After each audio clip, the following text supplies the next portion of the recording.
मोनोप्रोटोनेशन। ये मोनोप्रोटोनेशन कहाँ पे हो सकता है? अब दे देगा ऑप्शन में nitrogen number 1, nitrogen number 2, nitrogen number 3। मतलब एक H+ अगर देना है तो सबसे पहले H+ कहाँ आएगा? नाइट्रोजन नंबर 1 के ऊपर आएगा। बताओ ये एग्जांपल आपको समझ में आया क्या? इस एग्जांपल में बहुत इंपॉर्टेंट एग्जांपल है, इसमें कुछ समझ में आया आपको कि क्यों नाइट्रोजन नंबर 1 के ऊपर होगा? And that is the imidazole. हाँ, sp नाइट्रोजन नहीं है, मैंने इन जनरल ट्रेंड लिखा है। नाउ सपोज कीजिए दिस इज इमिडाजोल। इमिडाजोल के अंदर अगर आपसे पूछा जाए कि विच nitrogen is more basic. Imidazole के अंदर दो नाइट्रोजन है। इमिडाजोल के अंदर दो नाइट्रोजन है। एक नाइट्रोजन यहाँ पे लोन पेयर ऑफ इलेक्ट्रॉन है और एक नाइट्रोजन यहाँ पे लोन पेयर ऑफ इलेक्ट्रॉन है, राइट। सो इन दोनों में अगर आप देखेंगे तो दिस नाइट्रोजन, ये जो नाइट्रोजन है, is a part of double bond. Carbon carbon यहाँ पे नहीं है, यहाँ पे क्या है? कार्बन और नाइट्रोजन है। तो अगर hetero atom is a part of double bond, तो उस हेट्रो एटम के ऊपर जो लोन पेयर ऑफ इलेक्ट्रॉन होते हैं they are localised. So this pair of electron is localised. समझ में आया आपको? लोकलाइज्ड, ये पेयर ऑफ इलेक्ट्रॉन क्या है? लोकलाइज्ड है।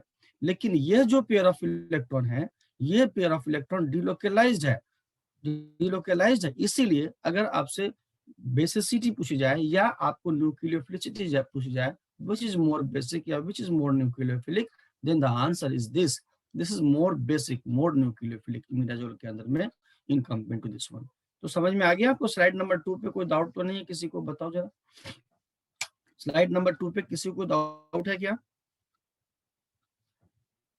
आगे बढ़ सकते हैं?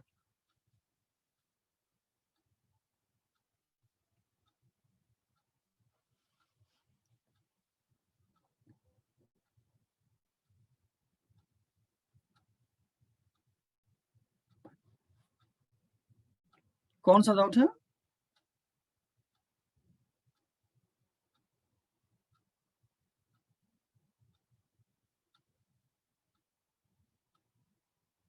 बैक स्लाइड में क्या है? बैक साइड में कुछ नहीं है।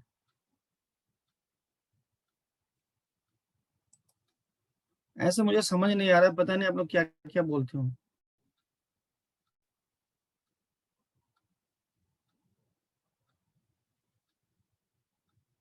हिस्टामीन में हमने कहा कि हिस्टामीन के अंदर जो है वो 3 पोजीशंस है। एक पोजीशन तो ये है, एक पोजीशन ये है और एक पोजीशन ये है। ये वाला कहीं डिलोकलाइज्ड नहीं है, लोकलाइज्ड है। ये वाला भी लोकलाइज्ड है, लेकिन ये वाला डिलोकलाइज्ड है। यहाँ पे कोई कंजुगेशन नहीं होगा, जहां है वहीं रहेगा। यहाँ पे कोई डिलोकलाइजेशन नहीं होगा, जहां है वहीं रहेगा। और यहाँ पे क्या होगा? कोई डिलोकलाइजेशन नहीं होगा, जहां है नाइट्रोजन के ऊपर लोन पेयर ऑफ इलेक्ट्रॉन वहीं रहेगा। बट ये पेयर ऑफ इलेक्ट्रॉन का डिलोकलाइजेशन होगा। तो इस वाले की जो डोनर एबिलिटी है या इसकी जो न्यूक्लियोफिलिसिटी है सबसे कम होगी। ठीक है। नाउ अब इन दोनों में बात करेंगे। जो चूंकि हम कल पढ़ चुके हैं, लोकलाइज की डोनर एबिलिटी डिलोकलाइज से ज्यादा होते हैं, चाहे वो न्यूक्लियोफिलिसिटी हो चाहे वो बेसिसिटी हो। Now in this case nitrogen के ऊपर लोन पेयर ऑफ इलेक्ट्रॉन है और इस नाइट्रोजन के ऊपर भी लोन पेयर ऑफ इलेक्ट्रॉन है और ये भी लोकलाइज्ड है, नाइट्रोजन नंबर 1, और ये भी लोकलाइज्ड है, nitrogen number 2। Now nitrogen number 1 और नाइट्रोजन नंबर 2 में अब लोकलाइज्ड एंड डिलोकलाइज्ड का कोई कॉन्सेप्ट नहीं है, क्योंकि दोनों में लोकलाइज्ड है। अब ये जो नाइट्रोजन नंबर 1 है sp3 हाइब्रिडाइज्ड है, जबकि नाइट्रोजन नंबर 2 sp2 हाइब्रिडाइज्ड है। और आपने कल देखा था कि as the percentage of s characters increases, donor ability increases. तो sp2 वाले में 33% s कैरेक्टर है और sp3 वाले में 25% s कैरेक्टर है। तो जिसके अंदर s कैरेक्टर कम होगी उसकी डोनर एबिलिटी ज्यादा होगी। तो इसका मतलब sp3 वाले नाइट्रोजन की डोनर एबिलिटी sp2 वाले नाइट्रोजन से ज्यादा है। इसलिए सबसे ज्यादा डोनर एबिलिटी तो 1 की होगी, देन 2 की होगी, देन 3 की होगी। यही तो बोला है। अब आया समझ में?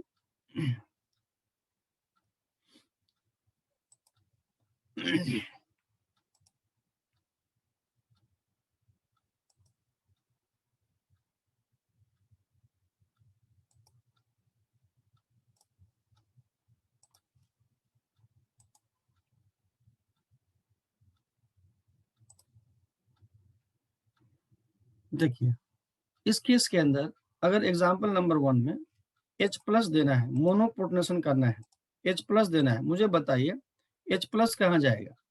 आई want to give the H plus I, first जो कंपाउंड है इसमें मुझे H प्लस देना है, मुझे इस मॉलिक्यूल को H प्लस से एक ही H प्लस देना है, H प्लस से ट्रीट करना है, और मुझे इस मॉलिक्यूल को एक ही H प्लस से ट्रीट करना है।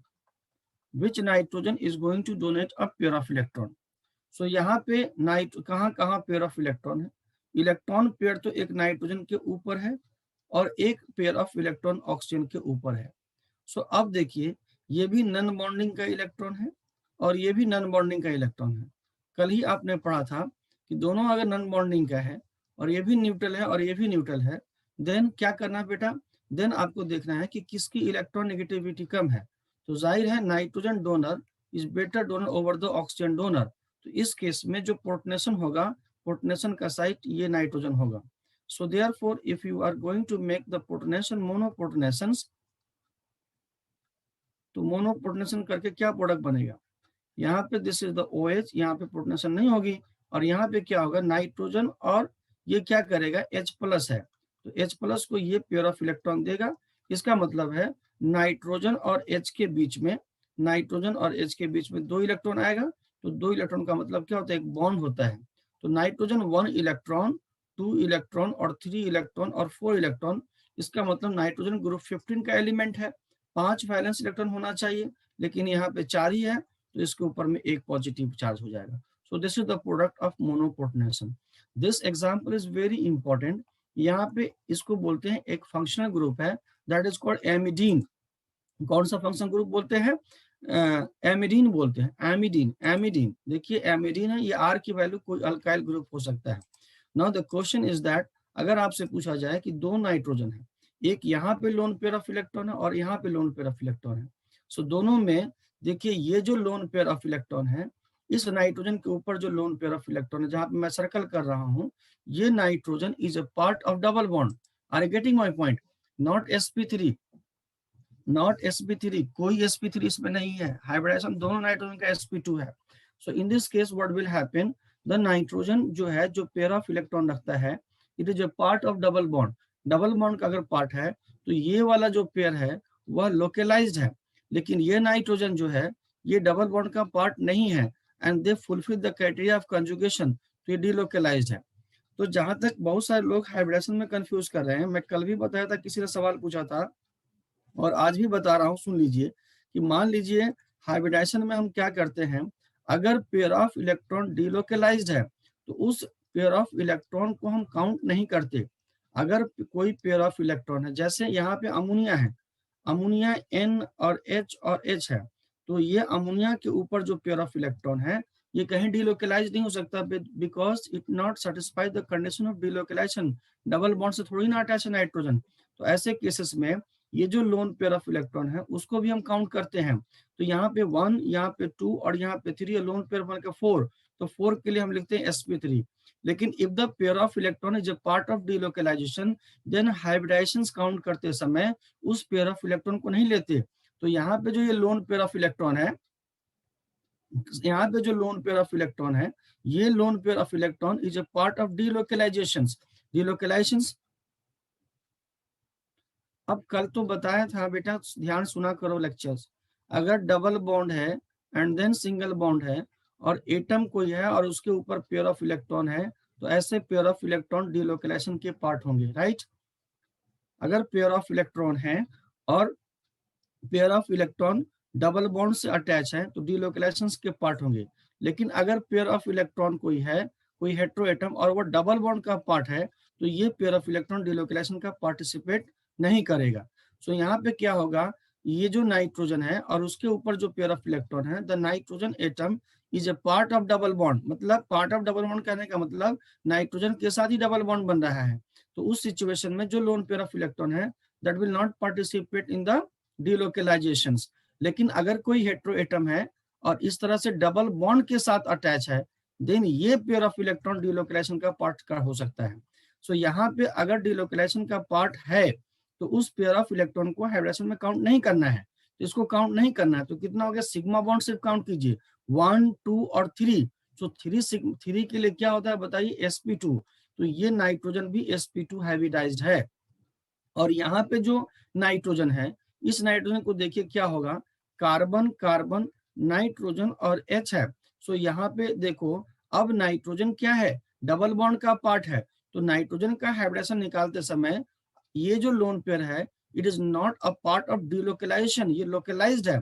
तो लोकलाइज को काउंट करते हैं, डिलोकलाइज को काउंट नहीं करते हैं। तो सिग्मा बॉन्ड कितने हैं, एक सिग्मा बॉन्ड और एक सिग्मा बॉन्ड 2, और ये लोन पेयर भी लोकलाइज 3। तो 3 के लिए क्या हो गया, sp2। तो जहां तक हाइब्रिडेशन का सवाल है, this both nitrogen, this nitrogen also and this nitrogen also, this two nitrogen is sp2 hybridised. तो यहाँ पे हाइब्रिडेशन चेंजेस नहीं है, हाइब्रिडेशन सेम है। Now I am telling you this pair of electron is delocalized and this pair of electron is localized। therefore क्या होगा, localized की दोनों एबिलिटी ज्यादा होती है। तो इस केस में अगर आप मोनोप्रोटोनेशन करेंगे तो N और H यहीं पे पॉजिटिव चार्ज आएगा और ये हो जाएगा NH2, राइट। अब ध्यान से सुनिए, अब आप लोग 2-3 क्लास पढ़ चुके हैं, इसलिए जो है ना आप अब मेरे से आप क्या बोलते हैं उसको, कंपेटेबिलिटी बैठाइए। बार बार रिपीट नहीं करूंगा मैं, क्योंकि फिर पढ़ा नहीं पाएंगे हम आगे। तो फिर ठीक है, एक बार ये चीज मैं कल बताया था, तो फिर ध्यान सुनिए, घर पे जाकर के जो भी लेक्चर होती है रिकॉर्डिंग है उसको सुनिए। नहीं सुनेंगे, देखिए, your joining to this institute doesn't mean that you are going to qualify CSIR exam. ये बात क्लियर है, हमारे पास कोई अलाउद्दीन का चिराग नहीं कि मैं फूंक मारूंगा सबको समझ में आ जाएगा। बेटा मेहनत तो करना ही पड़ेगा। जो चीजें कल बताई हैं फिर वो आज नहीं पूछना चाहिए, इसका मतलब आप पढ़ नहीं रहे घर पे ध्यान से, ठीक है। अब देखिए इस केस में देखो, स्लाइड नंबर 4 के ऊपर बताइए, इसमें फिर यही एग्जांपल मैं डिस्कस करता हूँ फिर से। नाउ मान लीजिए स्लाइड नंबर 4 के ऊपर में हमारे पास एक मॉलिक्यूल है, दैट इज कॉल्ड गुआनिन, इसको बोलते हैं गुआनिन। मैं नाइट्रोजन पे नंबर देता हूँ 1, 2 और 3। बताओ, अगर मुझे मोनोप्रोटोनेशन करना है, it is a very strong base होता है, अगर मुझे H+ डालना है तो कौन सा पोर्शन जाएगा और क्यों जाएगा, मुझे पहले तो बताओ, what is the hybridisation of both 3 nitrogen, what is the hybridisation of both 3 nitrogen. इन सभी नाइट्रोजन का हाइब्रिडेशन क्या है, इन सभी नाइट्रोजन का हाइब्रिडेशन क्या है। So please not be confuse कि सिंगल बॉन्ड के साथ अटैच हो जाएगा तो उसका sp3 बोल दीजिएगा। अब समझ में आया, कब काउंट लोन पेयर के केस में ट्रिक है, कब काउंट करना है कब काउंट नहीं करना, समझ में आया। अगर नाइट्रोजन का जैसे देखो, लोकलाइज डिलोकलाइज समझ में आ गया ना। तो बात यह है कि अगर हेट्रो एटम से डबल बॉन्ड मिला है, हेट्रो एटम से डबल बॉन्ड बना है कि नहीं है, ये डबल बॉन्ड देख रहे हैं हेट्रो एटम के साथ ही बना है, तो उसके ऊपर जो लोन पेयर ऑफ इलेक्ट्रॉन है ये लोकलाइज्ड होता है, ठीक है। और डिलोकलाइज का कंडीशन ये है कि डबल बॉन्ड कार्बन कार्बन के साथ बना होगा और हेट्रो एटम उस डबल बॉन्ड पे अटैच होगा, then the pair of electron is delocalised like this one. इतना तो कम से कम समझ सकते हैं ना। हालांकि लोकलाइजेशन डिलोकलाइजेशन हम कंजुगेशन में पढ़ाएंगे, वहां पे एक बार और पढ़ाएंगे, डिस्कस करेंगे, लेकिन अभी ये इतनी छोटी सी बात आप समझ सकते हैं ना। So therefore what will happen, तो ऐसे केसेस में जब मान लो इस नाइट्रोजन का हाइब्रिडेशन निकालना है, तो ये जो लोन पेयर है तुम्हारा लोकलाइज्ड है, ये जो लोन पेयर आपका लोकलाइज्ड है, तो लोकलाइज्ड लोन पेयर को काउंट करते हैं और डीलोकलाइज्ड लोन पेयर को काउंट नहीं करते हैं। जब इसका हाइब्रिडेशन निकालोगे, इसका, तो यहाँ पे क्या है देखो, द हेट्रो एटम जो नाइट्रोजन है इस केस में, वह उसके साथ डबल बॉन्ड नहीं बना है, डबल बॉन्ड कार्बन कार्बन के साथ बना है और उसके ऊपर नाइट्रोजन अटैच है। तो इस केस में ये जो लोन पेयर है, this is the part of delocalisation. तो डिलोकलाइजेशन वाले को काउंट नहीं करेंगे, सिर्फ सिग्मा बॉन्ड को काउंट कर लेंगे। तो कितने सिग्मा बॉन्ड है, 1, 2 और 3, नाइट्रोजन से अटैच 3 सिग्मा बॉन्ड है, तो 3 के लिए होता है sp2।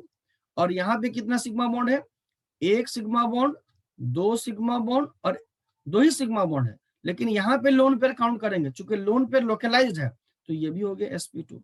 तो आप लोगों ने बिल्कुल सही आंसर बोला है। गुआनिन के केस में all nitrogen number 1, nitrogen number 2 and nitrogen number 3, all nitrogen are sp2 hybridised, all nitrogen are sp2 hybridised. सबको समझ में आ रही है बात। और प्रोटोनेशन करना है तो देखिए, ये नाइट्रोजन का जो लोन पेयर ऑफ इलेक्ट्रॉन है और इस जो नाइट्रोजन का जो लोन पेयर ऑफ इलेक्ट्रॉन है बच्चे, तो क्या होगा, ये जो है डबल बॉन्ड का पार्ट नहीं है। The nitrogen number 1 and nitrogen number 2 is not a part of double bond. यहाँ पे कार्बन है, carbon double bond nitrogen number 3, nitrogen number 3 is a part of double bond, इसलिए नाइट्रोजन नंबर 3 के ऊपर जो लोन पेयर ऑफ इलेक्ट्रॉन है that is localised. So therefore अगर आपको H+ डालना है तो किसके ऊपर जाएगा, NH2 C double bond NH2, न नाइट्रोजन नंबर 1 पे जाएगा न 2 पे जाएगा, कहां जाएगा बताइए, नाइट्रोजन नंबर 3 के ऊपर जाएगा। मोनोपोर्टनेशन अगर करेंगे तो नाइट्रोजन नंबर 3 के ऊपर जाएगा। समझ में सबको आ रही है कि नहीं आ रही है? सो अगर मुझे बताओ what is the hybridisation of this one, इसका इस ऑक्सीजन का हाइब्रिडेशन क्या होगा, यहाँ पे जो ऑक्सीजन है इसका हाइब्रिडेशन क्या होगा बताओ तो, इस ऑक्सीजन का हाइब्रिडेशन क्या होगा, what will be the hybridisation of this oxygen, कैसे, sp3 कैसे, sp2 कैसे और sp3 कैसे?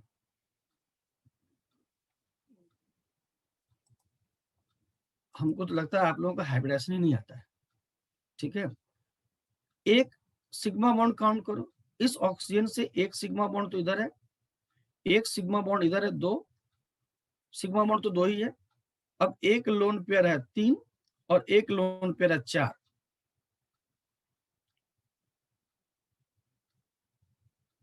एक लोन पेयर कहां इन्वॉल्व होगा, क्या बात करते हो, एक लोन पेयर किधर इन्वॉल्व करेंगे, डबल बॉन्ड है क्या कि कंजुगेशन करेंगे? बाप रे बाप, क्या आदमी सब है सब।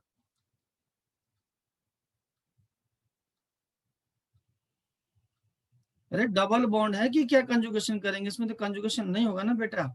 So therefore what will happen, 4 के लिए sp3 लिखते हैं तो ये sp3 हो जाएगा।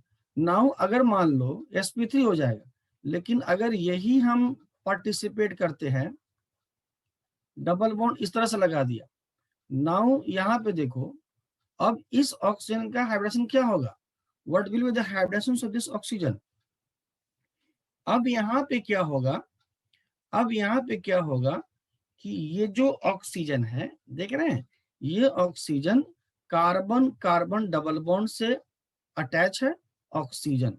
तो देखिए 2 लोन पेयर ऑफ इलेक्ट्रॉन में से एक ही lone pair of electron conjugation में पार्टिसिपेट करता है, एक lone pair of electron participate conjugation में नहीं करता। आउट ऑफ 2 लोन पेयर, अगर किसी हेटेरो एटम के ऊपर 2 लोन पेयर ऑफ इलेक्ट्रॉन है, अगर किसी हेटेरो एटम के ऊपर 2 लोन पेयर ऑफ इलेक्ट्रॉन है तो only 1 lone pair of electron will participate in the conjugation. एक ही lone pair of electron participate करेगा कंजुगेशन में और एक लोन पेयर बचा रहेगा। तो जब एक लोन पेयर बचा रहेगा तो now in this case what will happen, अगर हाइब्रिडेशन निकालोगे तो क्या होगा, 1 सिग्मा बॉन्ड 2 सिग्मा बॉन्ड और एक लोन पेयर। तो इस ऑक्सीजन का जो हाइब्रिडेशन होगा वो sp2 होगा, राइट। तो out of 2 lone pair of electron only 1 lone pair of electron will participate in the hybridisation. So therefore इसका जो हाइब्रिडेशन होगा वो ऑक्सीजन का क्या होगा, sp2 होगा।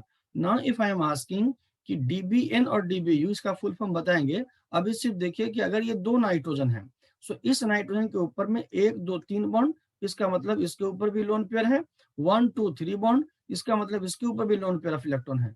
नाइट्रोजन नंबर 1 और नाइट्रोजन नंबर 2, मुझे बताओ कि विच नाइट्रोजन के ऊपर आप H+ अगर आप डालोगे, इसमें H+ डालोगे तो किस पे जाएगा, इसमें बताओ। और इसमें भी 1 2 3 तो एक लोन पेयर ऑफ इलेक्ट्रॉन है, 1 2 3 तो एक लोन पेयर ऑफ इलेक्ट्रॉन, समझ रहे हो। तो बताओ इस पे H+ डालोगे तो कहां जाएगा, 1 पे जाएगा कि 2 पे जाएगा। सो अगर आप देखोगे तो विच के ऊपर जाएगा।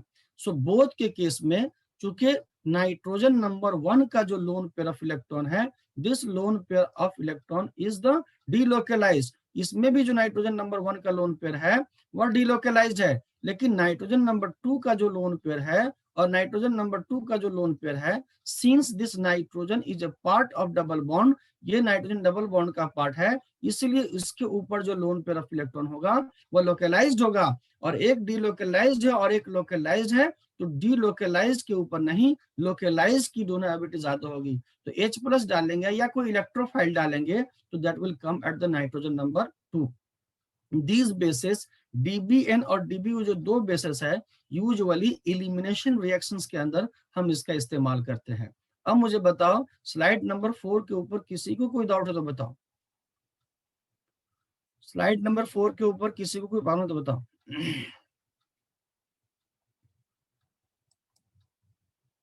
जबरदस्ती नहीं, समझ में आना चाहिए। ऐसा नहीं कि हम अगला क्वेश्चन पूछे तो फिर फ्यूज हो जाए आपका, ठीक है।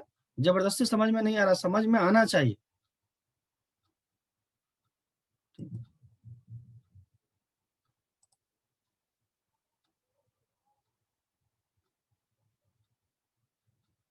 डीबीएन डीबीयू क्या है, ये तो कंपाउंड का नाम है, बाद में देखेंगे। उसमें सिर्फ देखिए कि डीबीएन में भी दो नाइट्रोजन है, एक नाइट्रोजन नंबर 1 और एक नाइट्रोजन नंबर 2। तो नाइट्रोजन नंबर 1 और नाइट्रोजन नंबर 2 जो है, नाइट्रोजन नंबर 1 के ऊपर जो पेयर ऑफ इलेक्ट्रॉन है वो डीलोकलाइज्ड है, लेकिन नाइट्रोजन नंबर 2 के ऊपर जो पेयर ऑफ इलेक्ट्रॉन है वो लोकलाइज्ड है। तो लोकलाइज्ड वाले की डोनर क्या होगी, ज्यादा होगी। कंपेयर वगैरह करेंगे हम बाद में बेटा, बेसिसिटी किसकी ज्यादा होगी सब करेंगे, बेसिसिटी पढ़ेंगे तो। अभी जितनी बात हम बता रहे हैं वही तो नहीं समझ पा रहे हैं, तो बड़ी बड़ी बातें कैसे बताएं आपको, बताइए। जब जो टाइम आएगा एप्रोप्रिएट आपको बताया जाएगा। अभी जो मैं पूछ रहा हूँ उतना सिर्फ बताइए। हम डीबीएन डीबीयू डीबीडी सब में कंपेयर करेंगे, जेओसी जब खत्म हो जाएगा तो आपको कोई डाउट नहीं रहेगा। अभी जितनी बातें हैं उतनी समझिए। नाउ यहाँ पे ये कंपाउंड है और ये कंपाउंड है, दैट इज कॉल्ड साइक्लोहेक्साइल अमीन। यहाँ पे पेयर ऑफ इलेक्ट्रॉन है और यहाँ पे पेयर ऑफ इलेक्ट्रॉन है। बताओ साइक्लोहेक्साइल अमीन और एनेलिन में जो नाइट्रोजन के ऊपर लोन पेयर ऑफ इलेक्ट्रॉन है, किसका लोकलाइज्ड है और किसका डिलोकलाइज्ड है? किसका लोकलाइज्ड है, किसका डिलोकलाइज्ड है? लोकलाइज किसका है? लोकलाइज साइक्लोहेक्साइलामीन का है, वेरी गुड। और डिलोकलाइज किसका है? उसका है। क्यों डिलोकलाइज्ड है? चूंकि चूंकि वहां पे they are fulfilling the condition. Which condition they are fulling? Please keep in the mind, अगर मैं जो बता रहा हूँ उसको ध्यान समझो, कोई दिक्कत नहीं होगी। डीलोकलाइजेशन का कंडीशन क्या बताया कि डबल बॉन्ड अगर है या triple bond, not only double bond, it may be triple bond also, और वहां पे हेट्रोएटम नाइट्रोजन या कोई भी हेट्रोएटम है और लोन पेयर ऑफ इलेक्ट्रॉन है, then this pair of electron is delocalised. या ट्रिपल बॉन्ड है अगर और उसके ऊपर कोई नाइट्रोजन है तो भी this pair of electron is going to be delocalised. लेकिन अगर वही नाइट्रोजन डबल बॉन्ड ही से बन गया और वहां पे जो लोन पेयर है, तो this is not going to part in the resonance. So therefore I think you all agree with me कि इसकी जो बेसिसिटी होगी या इसकी जो डोनर एबिलिटी होगी वो ज्यादा होगी, right. Donor ability of this nitrogen is more than that of the एनेलिन, क्योंकि एनेलिन के अंदर पेयर ऑफ इलेक्ट्रॉन डीलोकलाइज्ड है। So now this is another example. इसमें हम ऑर्डर भी लगाएंगे बाद में, नहीं क्योंकि अभी बहुत सारी चीजें इसमें पढ़नी बाकी है।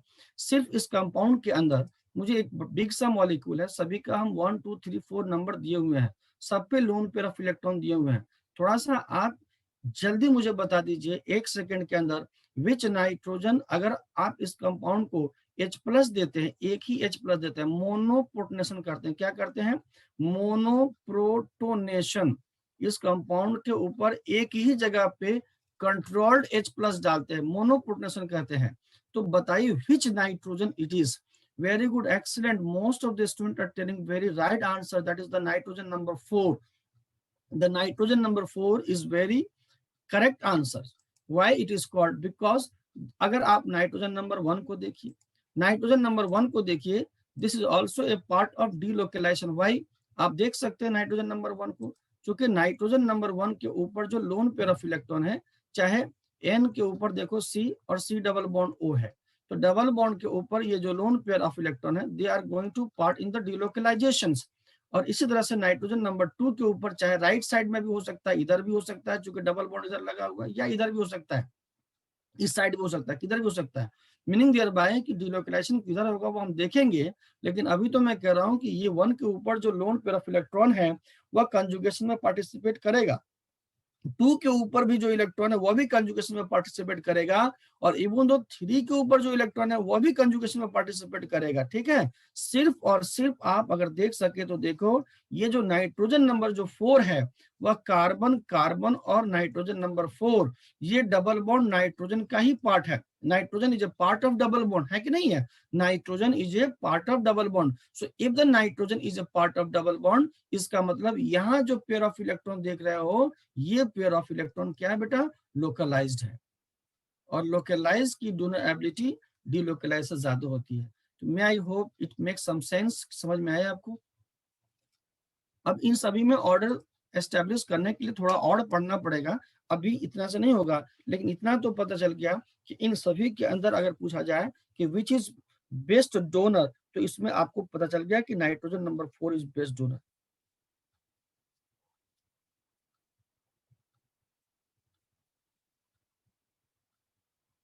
ना ना ना, जो कि एक लोन पेयर के साथ कंजुगेशन में है या दो लोन पेयर के साथ कंजुगेशन में, वो हम डिसाइड नहीं कर रहे। हम सिर्फ देख रहे हैं कि अगर कोई कंजुगेशन में है और कोई कंजुगेशन में नहीं है, तो कंजुगेशन वाला की डोनर एबिलिटी कम होगी और नॉट कंजुगेशन वाले की डोनर एबिलिटी ज्यादा होगी।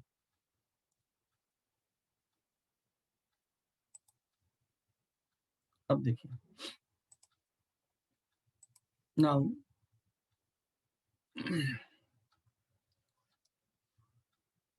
अब हम लोग पढ़ेंगे role of solvent on nucleophilicity. This is very very important factors. आप रिएक्शन मैकेनिज्म के अंदर SN1 और SN2 रिएक्शन पढ़ेंगे। SN1 और SN2 रिएक्शन में रोल ऑफ सॉल्वेंट का बड़ा इंपॉर्टेंट रोल होता है, ध्यान सुनिएगा। यहाँ पे बोलता है सॉल्वेंट। सॉल्वेंट के बारे में थोड़ा बहुत आपको आइडिया है, मैं थोड़ा समझा देता हूँ। सॉल्वेंट के अंदर रिएक्शंस होते हैं। सॉल्वेंट यूजुअली दो तरह के होते हैं, एक पोलर सॉल्वेंट होते हैं और एक नॉन पोलर सॉल्वेंट होते हैं। किस तरह के सॉल्वेंट को पोलर सॉल्वेंट कहते हैं आपको पता है? एक तो डाइपोल मोमेंट होता है। अगर कोई सॉल्वेंट है और जिसका dipole moment mu does not equal to zero, अगर किसी सॉल्वेंट का डाइपोल मोमेंट जीरो नहीं है, उस तरह के सॉल्वेंट को हम लोग पोलर सॉल्वेंट कहते हैं, राइट? जैसे अगर आप वाटर देखते हैं, वाटर OH और H होता है, ठीक है? तो अगर आप OH बॉन्ड का देखेंगे डाइपोल, तो ये डाइपोल इधर होगा, और इस OH बॉन्ड का देखेंगे तो ये डाइपोल इधर होगा, राइट? और नेट रिजल्टेंट डाइपोल तो आपको पता है इन दोनों का इधर की तरफ होगा। So the dipole moment of the water is not zero, and therefore the water is a polar solvent. Like अगर आप एसीटो नाइट्राइल सॉल्वेंट की बात करते हैं, एसीटो नाइट्राइल इज CH3 और C ट्रिपल बॉन्ड N। समझ में आ रहा है सबको? तो CH3 C triple bond N, तो यहाँ पे मोर इलेक्ट्रॉन नेगेटिव एलिमेंट कौन है? नाइट्रोजन। तो डाइपोल इस बॉन्ड के इधर चलेगा, तो इस केस में भी mu does not equal to zero, तो acetonitrile is a polar solvent. तो पोलर सॉल्वेंट उस सॉल्वेंट को बोलते हैं जिसका डाइपोल मोमेंट जीरो नहीं होता है, उस तरह के सॉल्वेंट को हम लोग पोलर सॉल्वेंट कहते हैं। और नॉन पोलर सॉल्वेंट उसको कहते हैं जिसमें mu is equal to zero. The solvent, ऐसा सॉल्वेंट जिसके अंदर उसका डाइपोल मोमेंट वैल्यू जीरो होता है, उस तरह के सॉल्वेंट को नॉन पोलर सॉल्वेंट कहते हैं। जैसे आप सबको पता है डाइपोल निकालना आता है, CCl4 एक सॉल्वेंट होता है। CCl4 इस मॉलिक्यूल का dipole moment mu is equal to क्या होता है? जीरो होता है। उस तरह से बेंजीन आप जानते हैं, benzene is also a solvent. Benzene जो सॉल्वेंट है, इस बेंजीन का भी डाइपोल मोमेंट, नेट रिजल्टेंट जो है इसका डाइपोल मोमेंट क्या होता है? जीरो होता है। तो म्यू इज इक्वल टू इसका भी जीरो होता है। So these are the some example by which we can decide which solvent is polar and which solvent is non-polar। तो पोलर सो बोलने के लिए dipole moment should not equal to zero, और non polar बोलने के लिए dipole moment should be equal to zero.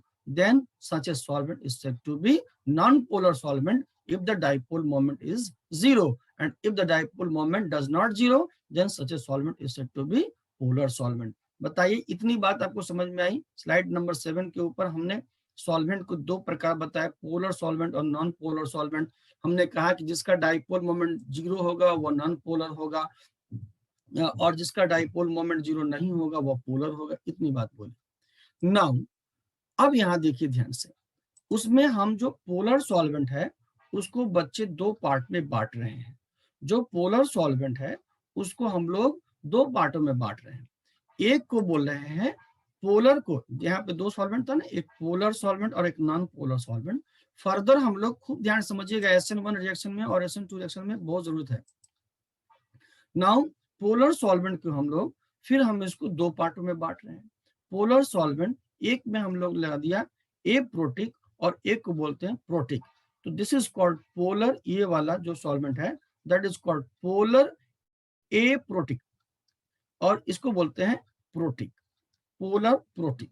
तो polar solvent are further two types, that is called polar protic and polar aprotic.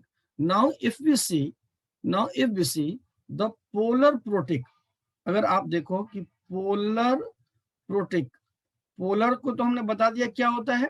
Polar वह होता है, polar solvent वह होता है जिसका dipole moment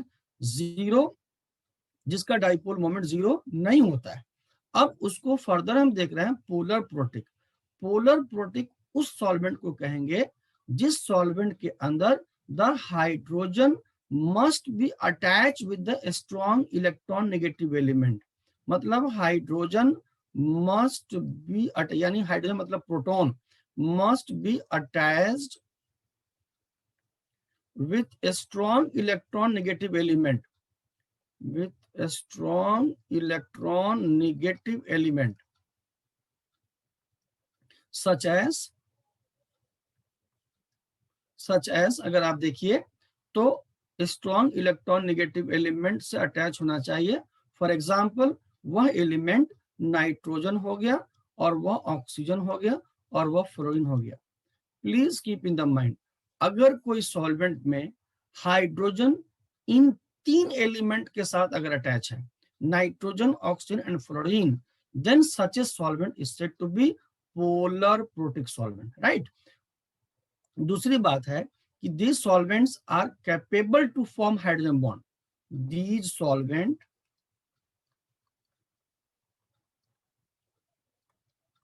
are capable to form hydrogen bond. Hydrogen bond, right. जैसे देखिए सबसे पहली बात है कि hydrogen must be attach with the strong electron negative element. So अगर आप देखिएगा कि hydrogen strong electron negative element से अटैच होना चाहिए, तो मान लीजिए यहाँ पे ध्यान से देखिए कि वाटर की बात करते हैं। सो द वाटर में क्या है, ये वाटर इज अ सॉल्वेंट, यहाँ पे हाइड्रोजन है and that hydrogen is attach with the strong electron negative element oxygen. यही तीन देखना है, nitrogen, oxygen and fluorine. So therefore the water is an example of polar protic solvent. अगर हम बात करते हैं अल्कोहल की, सो अल्कोहल के अंदर what is the alcohol, RO और H।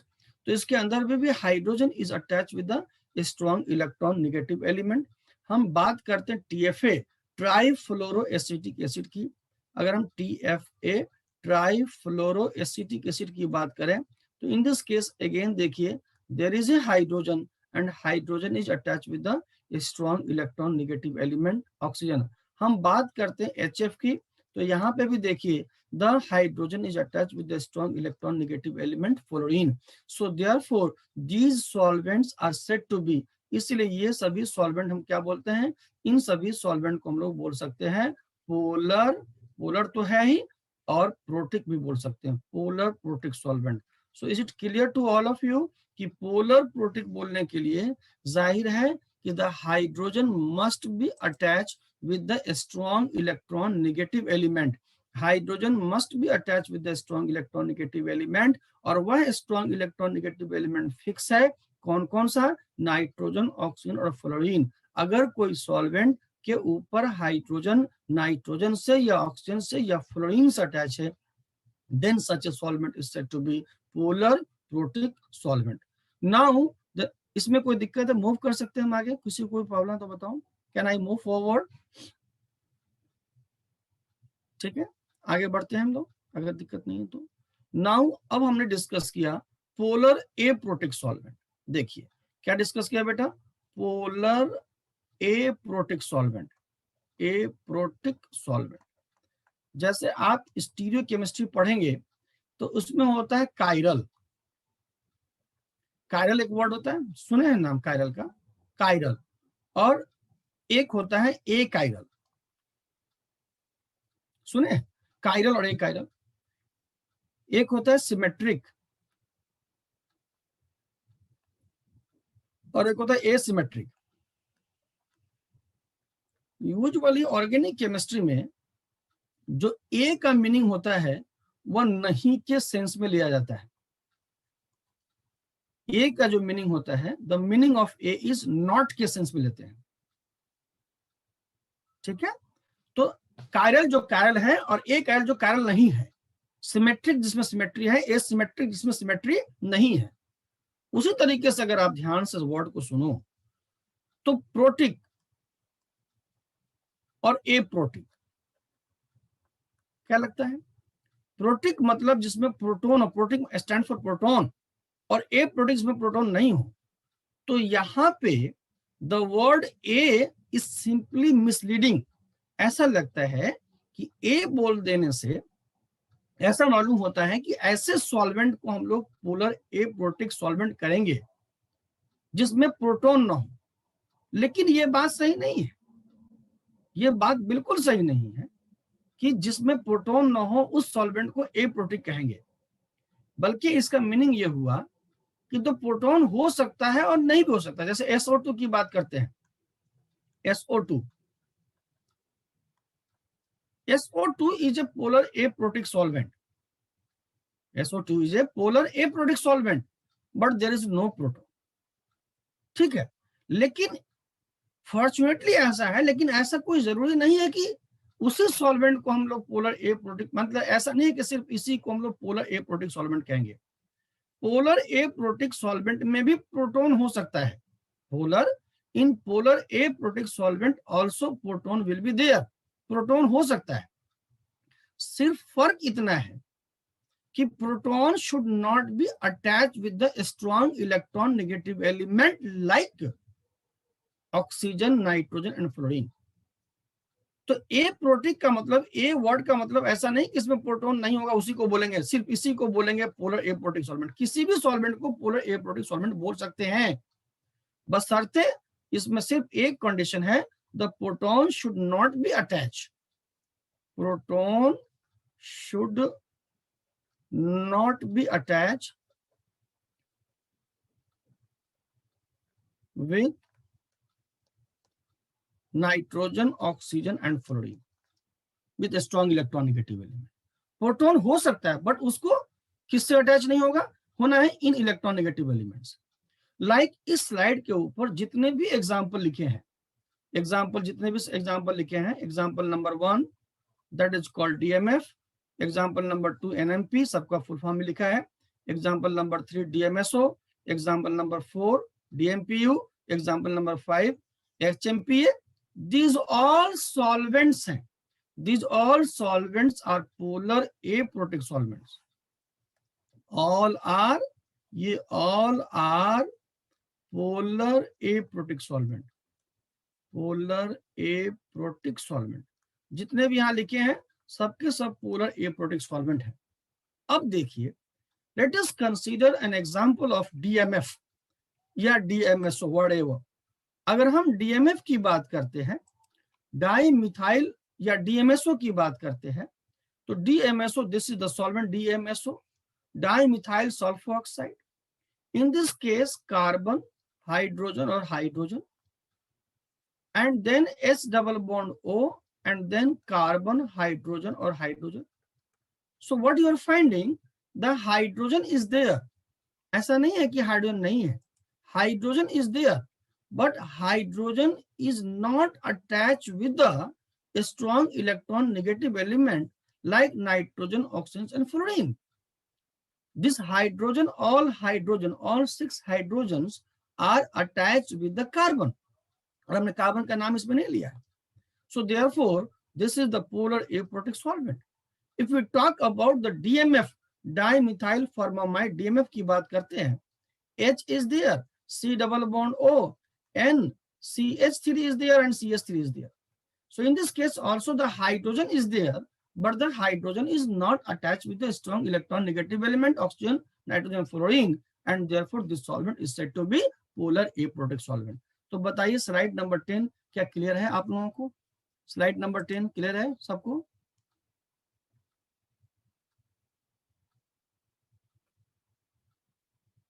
ठीक है बेटा, क्लियर है सबको? तो आगे बढ़ते हैं हम लोग ना। अब देखिए role of polar aprotic solvent and polar protic solvent हम लोग पढ़ने जा रहे हैं किसके ऊपर में? न्यूक्लियोफिलिसिटी पे। तो देखिए role of polar protic solvent. अब देखिए the importance of polar protic solvent is the importance of polar aprotic solvent is, सुनिए ध्यान से,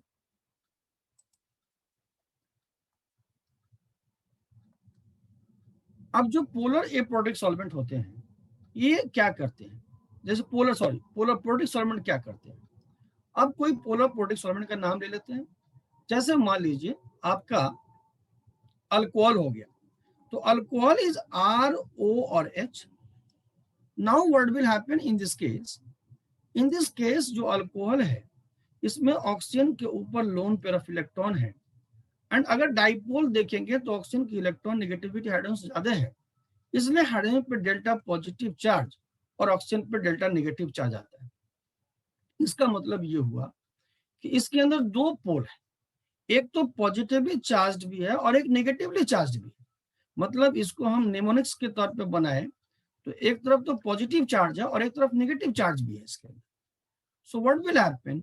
let us consider a sodium bromide solid या सोडियम क्लोराइड जो नमक होता है घर में आप इस्तेमाल करते हैं सॉलिड। तो जिस सोडियम ब्रोमाइड को जब आप ये सॉलिड को, ये एस यहाँ पे जो लिखा है ना, S stand for solid, S stand for solid, solid है। जब आप इसको अल्कोहल में डिसॉल्व करेंगे then what will happen? This solid is going to dissolve into the alcohol, and इस सॉलिड के अंदर सोडियम ब्रोमाइड के अंदर टू कंपोनेंट्स है। The first component is sodium plus, that is the cation, ठीक है, and the second is Br minus, that is the anion. अब देखो क्या होता है, ये जो सोडियम प्लस है, this sodium plus as a cationic part के लिए भी हमारे सॉल्वेंट के पास जगह है। कौन सा जगह है? मान लीजिए अल्कोहल एंड ऑक्सीजन के ऊपर जो लोन पेयर ऑफ इलेक्ट्रॉन है, कटायन एंड इलेक्ट्रॉन में अट्रैक्शन होगा। This pair of electron they are going to donate and solvate this sodium plus, sodium plus को स्टेबलाइज करेगा। नाउ ये चारों तरीके से सराउंडेड हो जाएंगे सॉल्वेंट के मॉलिक्यूल अल्कोहल से, ऑल फोर साइड से, सभी साइड से। मतलब इस तरह से सॉल्वेंट के मॉलिक्यूल, ये जो अल्कोहल के मॉलिक्यूल है, इनको चारों तरफ से सराउंड कर लेंगे, है कि नहीं है? सो यहाँ पे जो अट्रैक्शन होगा कि रिपल्सन होगा पॉजिटिव और नेगेटिव चार्ज के बीच, देयर इज ए अट्रैक्शन। और इस अट्रैक्शन से क्या होता है? जब कभी भी किसी से अट्रैक्शन होता है, जो इंटरैक्शन होता है ना बेटा, वो दो तरह का होता है, एक अट्रैक्टिव होता है, एक रिपल्सिव होता है। सपोज कीजिए आपको किसी से प्यार हो गया है, तो अगर किसी से आपको ये भी अट्रैक्शन है, अगर मान लीजिए ए और बी को आपस में प्यार हो गया, ये भी अट्रैक्शन है। ए एंड बी जो है, इन दोनों को आपस में अफेयर हो गया है, तो ये भी इंटरेक्शन है। और नफरत हो गया है तो ये भी इंटरेक्शन है। तो सपोज कीजिए आप सबको किसी से प्यार हो गया है, तो उसकी हर बात अच्छी लगती है, मतलब उसके साथ रहना, घूमना फिरना, बैठना, सब कुछ अच्छा लगता है और आप अपने आप को कंफर्टेबल फील करते हैं, ठीक है। तो ये इंटरेक्शन अट्रैक्टिव इंटरेक्शन है, इससे सिस्टम की एनर्जी रिलीज होती है और सिस्टम स्टेबल फील करता है, स्टेबिलिटी की तरफ मूव करता है। और एक इंटरेक्शन, मान लीजिए किसी से झगड़ा हो गया, नफरत हो गया, अब मान लीजिए किसी गली से जा रहे हैं और उस गली से वो भी आ रहे हैं, आप उनसे आपस में बात नहीं करते, नफरत है आपको, लेकिन एज्यूम कीजिए सिचुएशन जब एग्जैक्टली आप क्लोजली पास करते हैं, दोनों में बातचीत बंद है बिल्कुल, तो मन करता है देख करके कि उसको पीट दें, अजीब से बदन के अंदर, बॉडी के अंदर अजीब सी कैफियत होती है और ऐसा लगता है कि कहाँ से इतनी एनर्जी आ गई, और एकदम लगता है कि दांत वो एकदम किटकिटाने लगेगा, फिर लगेगा कि अभी उसको पीट दे, ऐसा आप एनर्जेटिक फील करेंगे। इवन अभी इतनी सर्दी है, आप गर्मी का एहसास हो जाएगा अगर एक आध घंटा आपके साथ वो बार बार वही मिले तो आपका माइंड अपसेट हो जाएगा। So this is also a kind of interaction, but this interaction is repulsive interaction. तो इंटरेक्शन दो तरह का होता है, एक अट्रैक्टिव होता है और एक रिपल्सिव होता है। तो अट्रैक्टिव इंटरेक्शन से सिस्टम की एनर्जी रिलीज होती है और सिस्टम स्टेबिलिटी की तरफ मूव करता है, और रिपल्सिव इंटरेक्शन से सिस्टम की एनर्जी इंक्रीज करती है, और सिस्टम की जब एनर्जी इंक्रीज, किसी भी सिस्टम की एनर्जी आप इंक्रीज करेगा तो सिस्टम अनस्टेबिलिटी की तरफ मूव करता है। बात समझ में आ रही है? सो यहाँ पे अट्रैक्शन हो रहा है, और अट्रैक्शन से क्या होगा, एनर्जी इसको हम इसको केमिकल टर्म में बोलते हैं सॉल्वेशन। सॉल्वेंट के मॉलिक्यूल इंटरेक्ट कर रहे हैं ना, तो इसको केमिकल टर्म में बोलते हैं सॉल्वेशन। इस सॉल्वेशन से क्या होता है, energy of the system is going to decreases and therefore stability is going to increase. तो अल्कोहल ने कटायनिक पार्ट को सॉल्वेट कर दिया है, और इसमें आपके पास एक और पार्ट है, and that part is said to be the anionic part. This is the anionic part. अब अनायनिक पार्ट के लिए क्या है, अब Br माइनस की अब बात करें तो यहाँ पे Br के ऊपर नेगेटिव चार्ज है, देखो ना, ये लोन पेयर ऑफ इलेक्ट्रॉन है ये इसके ऊपर में, and they are negatively charge species. And जो अल्कोहल के मॉलिक्यूल है ये HO और R, अब यहाँ पे डेल्टा नेगेटिव और इस हाइड्रोजन पे delta positive. So what will happen, इस नेगेटिव चार्ज से इस डेल्टा पॉजिटिव चार्ज का इंटरेक्शन होगा। सो देयरफॉर अगेन यहाँ पे नेगेटिव चार्ज और यहाँ पे पॉजिटिव चार्ज। नेगेटिव आप जानते हैं लाइक चार्जेस, पोटेंशियल एनर्जी अगर कोई आपको पता है, potential energy is directly proportional to Q1 into Q2। तो अगर पॉजिटिव इंटू पॉजिटिव है तो पॉजिटिव इंटू पॉजिटिव क्या होता है, पॉजिटिव, तो energy is going to be increase and system is going to be unstable. अगर मान लीजिए नेगेटिव इंटू नेगेटिव है, potential energy Q1 into Q2 होता है, और Q1 भी नेगेटिव है और Q2 भी नेगेटिव है, तो negative into negative is also positive, the potential energy of the system is going to be increase and system is going to be stable. But अगर मान लीजिए पोटेंशियल एनर्जी एक तरफ तो नेगेटिव है और एक तरफ तो पॉजिटिव है, negative into positive negative, the system की एनर्जी क्या होगा, डिक्रीज करेगा, और एनर्जी अगर डिक्रीज करेगा तो सिस्टम क्या होगा, स्टेबल होगा। सो द अल्कोहल के मॉलिक्यूल क्या करेंगे, ब्रोमीन आयन को भी Br माइनस के साथ भी आयन डाइपोल, देख रहे हैं डाइपोल इंटरेक्शन इनके बीच आपस में हो रहा है, और इससे energy is going to be decreases. Energy क्या होगा, डिक्रीज करेगा, और सॉल्वेंट के मॉलिक्यूल उनको चारों साइड से घेर लेंगे। So that is called solvation. तो सॉल्वेशन जो है, द अल्कोहल के मॉलिक्यूल, जो अल्कोहल यहाँ सॉल्वेंट है, the solvent alcohol molecule solvate both the cation also and both the अनायन also. यानी सोडियम प्लस को भी अपने लोन पेयर से सॉल्वेट कर रहा है, और Br माइनस को भी अपने पॉजिटिव चार्ज से इस तरह से उसको सॉल्वेट कर रहा है। तो पोलर प्रोटिक सॉल्वेंट, पता ये चला कि पोलर प्रोटिक सॉल्वेंट क्या कर रहा है, सॉल्वेट कर रहा है, किसको किसको, कटायन को भी सॉल्वेट कर रहा है और अनायन को भी सॉल्वेट कर रहा है। Isn't it? ये बात समझ में आई क्या, कि polar protic solvent it solvate both the cation and अनायन। Polar protic solvent solvate both cations and anions। अब देखो, सपोज करो कटायन को भी सॉल्वेट कर रहा है और अनायन को भी सॉल्वेट कर रहा है। अब देखो मुझे बताओ, इसमें से, इस स्पेसीज में से, सोडियम ब्रोमाइड में से एक को बनना है न्यूक्लियोफाइल। अब मुझे बताओ which is the nucleophilic part. अगर sodium plus and Br minus में आपसे पूछा जाए कि एक न्यूक्लियोफाइल है, कौन है, सोडियम न्यूक्लियोफाइल है कि Br न्यूक्लियोफाइल, बताओ तो जरा। सोडियम ब्रोमाइड में से कोई आपसे पूछता है भैया इसमें एक न्यूक्लियोफाइल है, who is nucleophile in this case, सबका आंसर बिल्कुल सही है कि Br is nucleophile in this case, right, bromide. अब देखो, सपोज एक सिचुएशन देखो, मान लो आप बैचलर हैं, ठीक है, बैचलर है, और आपको ट्रेन पकड़नी है, ट्रेन पकड़नी है।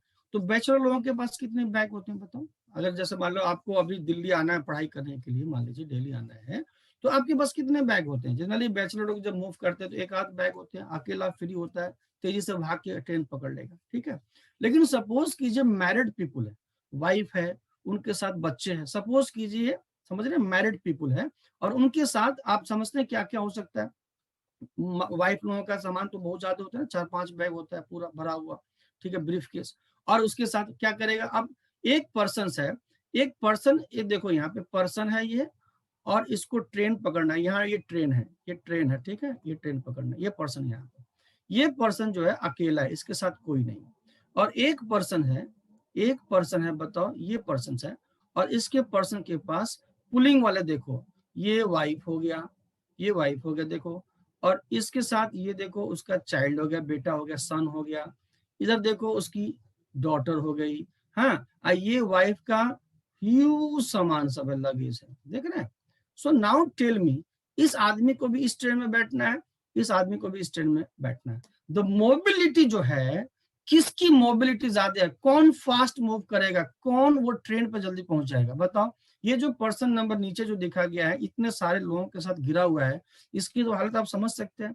तो मोबिलिटी अगर मैं पूछूं, मोबिलिटी मतलब मूव करने की जो टेंडेंसी है, किसकी ज्यादा होगी, ऊपर वाले की ज्यादा होगी, पर्सन नंबर 1 इसको बोलता हूं, पर्सन नंबर 1 की ज्यादा होगी कि पर्सन नंबर 2 की ज्यादा होगी। सो जाहिर सी बात है, पर्सन नंबर 2 की जो मोबिलिटी होगी, उसके जो भागने का जो रेट होगा वो ज्यादा होगा, राइट। तो देख लो, सुन लो मेरी बात ध्यान से, बहुत इंपॉर्टेंट बात बोल रहा हूं, ये बात समझ गए। उसी तरीके से मान लीजिए ये इलेक्ट्रोफाइल है, समझ रहे हैं, ये इलेक्ट्रोफाइल है, और अगर ये इलेक्ट्रोफाइल पे न्यूक्लियोफाइल को अटैक करना है, Br- को जाना है, यहाँ पे जाना है, यहाँ पे जाना है, समझ रहे मेरी बात। अब मान लीजिए ये Br- फ्री है, और मान लीजिए इस Br- को चारों तरफ से क्या हुआ है, Br- जो है, इस Br- को चारों तरफ से अल्कोहल के मॉलिक्यूल ऐसे सराउंड कर लिए, बात समझ में आ रही है। तो जब अल्कोहल के मॉलिक्यूल चारों तरफ से सराउंड कर लिए है, तो किसकी मोबिलिटी आसान होगी, जब Br- अकेला है तब, या Br- वाटर के साथ सॉल्वेट या अल्कोहल के साथ सॉल्वेट हो गया तब। जाहिर है जब सॉल्वेट हो गया है तो उसकी जो मोबिलिटी है, यानी इलेक्ट्रोफाइल के पास जाने की जो टेंडेंसी है वह कम हो जाएगी, है कि नहीं है। इलेक्ट्रोफाइल के पास जो इलेक्ट्रॉन के जाने की टेंडेंसी क्या हो जाएगी, कम हो जाएगी। इसीलिए जब Br- ion polar protic solvent की ब्यूटी यह है कि पोलर प्रोटिक सॉल्वेंट अनायन को सॉल्वेट कर देता है। तो जब अनायन को सॉल्वेट कर देगा, समझ रहे हैं मेरी बात, जब अनायन को सॉल्वेट कर देगा तो उसकी न्यूक्लियोफिलिसिटी कम हो जाएगी। इसका मैं दूसरा एग्जांपल भी समझा सकता हूं, दूसरे तरीके से भी समझा सकता हूं। एक तो बात यह है, दूसरी बात मैं इस पे जगह नहीं है, मैं यहाँ पे समझाता हूं, सुनो। मान लिया जाए ये इलेक्ट्रोफाइल है, देखो ये इलेक्ट्रोफाइल है, ठीक है, और यहां इसको इलेक्ट्रॉन लेना है, और ये मान लीजिए Br- है, ये Br- है, देखो देखो ध्यान से समझना, इसको निगेटिव है। अब ठीक है, ये pair of electron this is going to transfer here, ठीक है। अब देखो ये Br- आयन है, और यहाँ पे पेयर ऑफ इलेक्ट्रॉन है। अब देखो यहां पे क्या हुआ, अगर सॉल्वेंट का मॉलिक्यूल अल्कोहल है, क्या है, अल्कोहल है, तो ये अल्कोहल डेल्टा नेगेटिव और यहाँ delta positive. So therefore what will happen, ये जो निगेटिव है और ये जो पॉजिटिव है, इसके साथ अट्रैक्शन होगा, यानी ये जो पेयर ऑफ इलेक्ट्रॉन है थोड़ा सा इस एज की तरफ भी शिफ्ट करेगा। तो मुझे बताओ निगेटिव चार्ज या इलेक्ट्रॉन डेंसिटी किसके ऊपर ज्यादा अवेलेबल है इलेक्ट्रोफाइल को देने के लिए, Br- पे अवेलेबल है कि Br- पे है। देखो Br- का जो इलेक्ट्रॉन है, Br- का जो इलेक्ट्रॉन नीचे वाले सिचुएशन, ये केस 1 है और ये केस 2 है।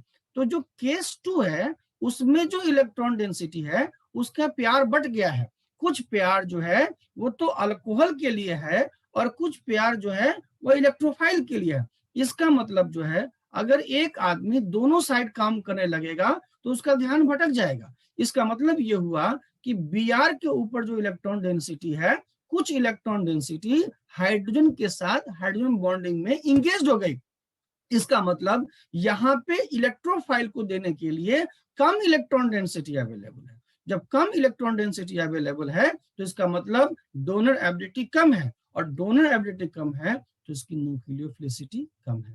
तो हमें दो तरीके समझा दिया, एक तो मोबिलिटी के हिसाब से समझा दिया और एक तो इलेक्ट्रॉन देने की एबिलिटी के हिसाब से समझा दिया। सो देयरफॉर अगर एक बीआर है, बीआर हम लोग अब यहाँ पे ये पढ़ेंगे कि पोलर प्रोटेक्ट सॉल्वेंट में चूंकि न्यूक्लियोफाइल सॉल्वेट हो जाता है, अनायन क्या होता है बेटा, सॉल्वेट हो जाता है, इसीलिए nucleophilicity is going to be decrease in the polar protect solvent. The nucleophile is going to solvate, solvation से एनर्जी कम हो जाती है, इसलिए उसकी न्यूक्लियोफिलिसिटी क्या होती है बेटा, कम हो जाती है।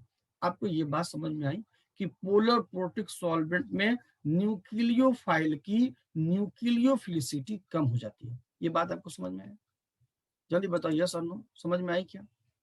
कि in the polar protect solvent due to the solvation nucleophilicity of nucleophile is going to be decrease, right. अब देखो, अब दो सॉल्वेंट था आपके पास, एक था पोलर प्रोटेक्ट और एक था polar aprotic. We have two solvent, one solvent was polar protic and other solvent is polar aprotic. So now if you discuss the polar aprotic solvent, again please keep in the mind कि again हम लोग क्या करते हैं, sodium bromide जो था solid, उसी को अल्कोहल में डिसॉल्व किया, फिर अब हम लोग क्या करते हैं, उसी सोडियम ब्रोमाइड सॉलिड को अब यहाँ पे सॉल्वेंट अलग ले लिया है and the solvent is now DMF. तो ये जो डीएमएफ सॉल्वेंट है, what is DMF? DMF is dimethyl formamide. ये जो डाइमिथाइल फॉर्मामाइड है, आप देख सकते हैं कि डाइमिथाइल फॉर्मामाइड के अंदर सी डबल बॉन्ड ओ, इसके ऊपर जो पेयर ऑफ इलेक्ट्रॉन है, और यहाँ पे ये एन है और एन है, और यहाँ पे ये CH3 है और ये CH3 है। So now what will happen, यहाँ जो पेयर ऑफ इलेक्ट्रॉन ऑक्सीजन के ऊपर है, they are going to give to the sodium plus, और इससे क्या होगा, sodium is going to solvate by the DMF ion dipole interaction, और चारों तरफ से यहाँ पे डीएमएफ, ये डीएमएफ के मॉलिक्यूल है, और यहाँ पे डीएमएफ, चारों तरफ से डीएमएफ के मॉलिक्यूल इसको सराउंड कर लेंगे, and therefore the cation is solvated bye electron donating from oxygen atom. So in this case the cation is going to be solvate. In the polar aprotic solvent the cation is going to solvate like this way.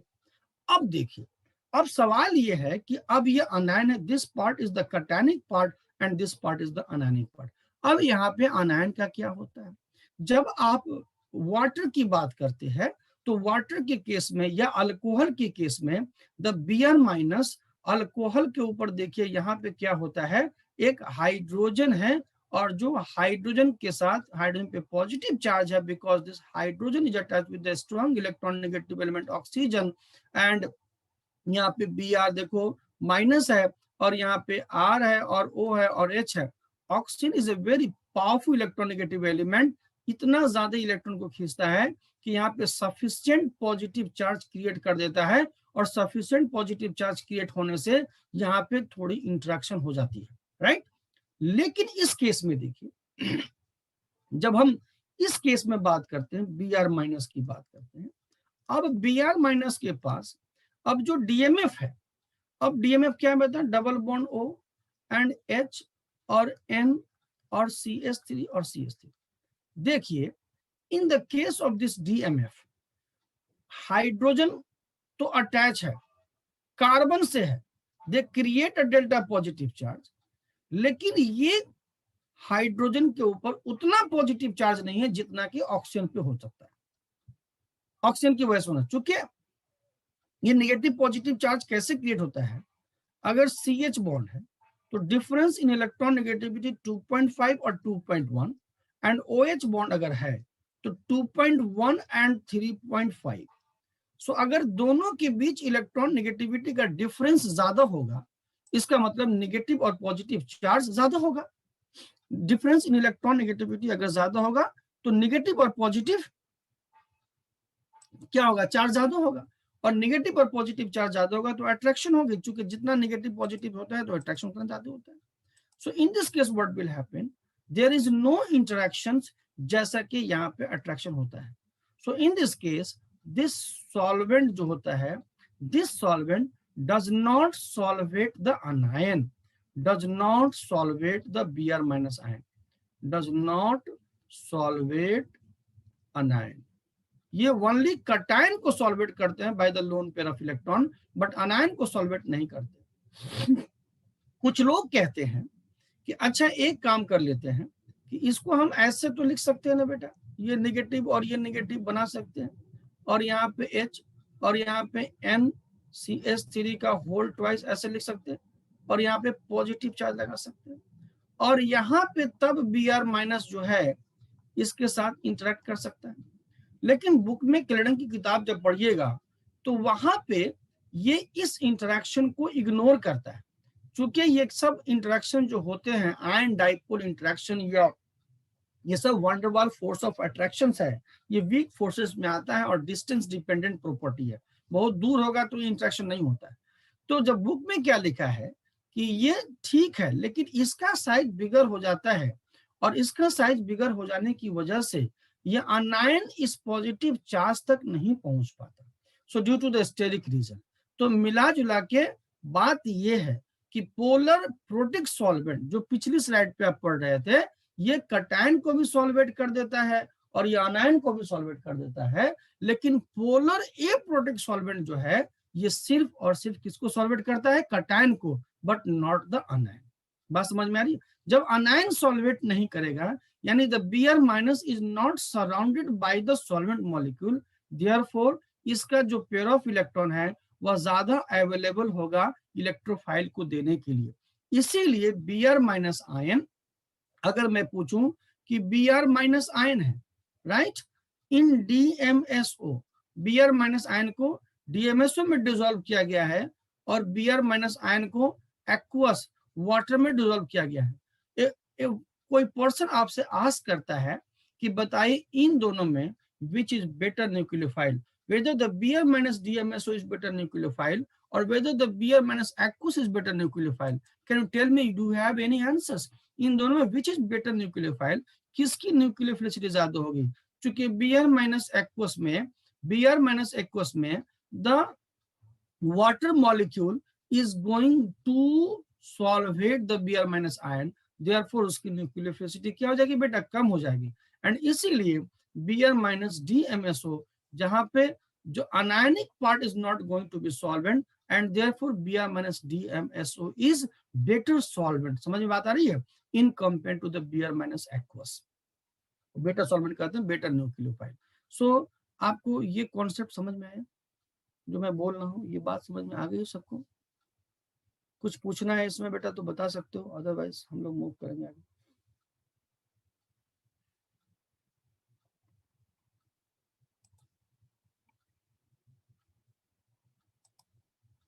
तो यहाँ पे ये पढ़ लीजिएगा, इसी के लिए मैं लिख दिया था कि पोलर एप्रोटिक सॉल्वेंट के बारे में जो पिछले स्लाइड पे मैंने डिस्कस किया, यहाँ पे लिखा है कि polar aprotic solvent have a dipole moment and are still are able to solvate the cation, सिर्फ कटायन को सॉल्वेट करता है by the electron donations from the oxygen atom, but they lack the ability to form a hydrogen bond because hydrogen atoms may have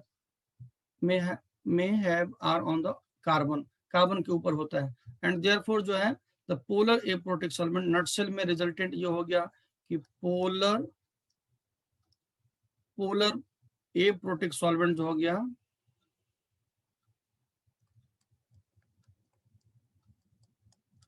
सिर्फ solvate cation but not the अनायन।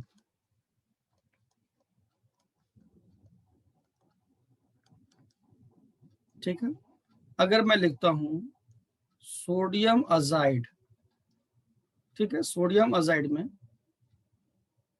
ये लिखता हूं in DMF और sodium azide in methanol, I am asking which is better nucleophile, sodium azide in DMF and sodium azide in methanol. तो sodium azide में आपको nucleophile क्या मिलेगा ये पता है? In the case of sodium azide which is the nucleophile, sodium plus is the electrophilic part, इससे कोई मुझे मतलब नहीं है, हम न्यूक्लियोफाइल की केमिस्ट्री पढ़ रहे हैं। और एजाइड माने N3 minus is the nucleophile.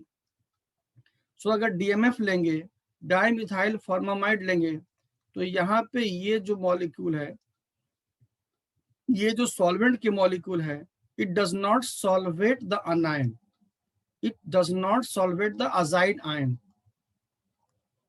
does not solvate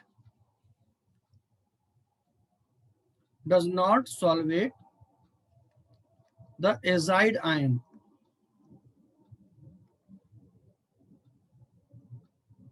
जबकि जो वाटर के मॉलिक्यूल हैं, जब आप वाटर ले लीजिए या अल्कोहल ले लीजिए, इस केस में जो मिथानॉल है, इस केस में मिथानॉल के मॉलिक्यूल क्या करेंगे, डेल्टा नेगेटिव और डेल्टा पॉजिटिव, इसके साथ इस तरह से सॉल्वेशन हो जाएगी। तो ये जो पेयर ऑफ इलेक्ट्रॉन है हाइड्रोजन के साथ बॉन्ड फॉर्मेशन में इंगेज हो जाएगा। इसीलिए मान लीजिए अब यहाँ पे क्या है, मान लेते हैं ये कोई स्पीसीज है जिसपे इसको अटैक करना है एज ए न्यूक्लियोफाइल, तब ये I माइनस यहाँ से बाहर निकलेगा। तो व्हाट विल हैपन, यहाँ पे जो इलेक्ट्रॉन डेंसिटी है वह हाइड्रोजन के साथ इंगेज हो गया बॉन्ड फॉर्मेशन में। तो now here the less electron density, agree और not agree, less electron density available है कि नहीं है? यहाँ पे लेस इलेक्ट्रॉन डेंसिटी अवेलेबल है। तो जब इलेक्ट्रॉन डेंसिटी कम होगी तो जाहिर है उसकी न्यूक्लियोफिलिसिटी क्या हो जाएगी, कम हो जाएगी। मतलब देन इस कार्बन पे जो पॉजिटिव चार्ज है यहाँ पे अटैक करने के लिए कम इलेक्ट्रॉन डेंसिटी होगी। तो therefore the nucleophilicity is less. So इस केस में बेटा क्या होगा कि लेस न्यूक्लियोफिलिसिटी, एजाइड आयन की लेस न्यूक्लियोफिलिसिटी हो जाएगी, लेस न्यूक्लियोफिलिसिटी हो जाएगी। ठीक है, जबकि यहाँ पे अगर सेम रिएक्शंस है और सेम रिएक्शन है, देख रहे हैं यहाँ पे, एंड देयर इज आई, तो यहाँ पे ये जो पेयर ऑफ इलेक्ट्रॉन है they are not engage with the such type of interaction, इस तरह के इंटरेक्शन के साथ इंगेज नहीं है। तो टोटल इलेक्ट्रॉन यहीं पे अवेलेबल है। तो यहाँ पे उसके कंपेरिजन में, अल्कोहल के कंपेरिजन में यहाँ पे क्या है बेटा, मोर इलेक्ट्रॉन डेंसिटी है। और यहाँ पे जब इलेक्ट्रॉन डेंसिटी ज्यादा होगी तो इसको देने के लिए भी ज्यादा होगी, और देने के लिए ज्यादा है मतलब इसकी न्यूक्लियोफिलिसिटी मोर होगी, मोर न्यूक्लियोफिलिसिटी।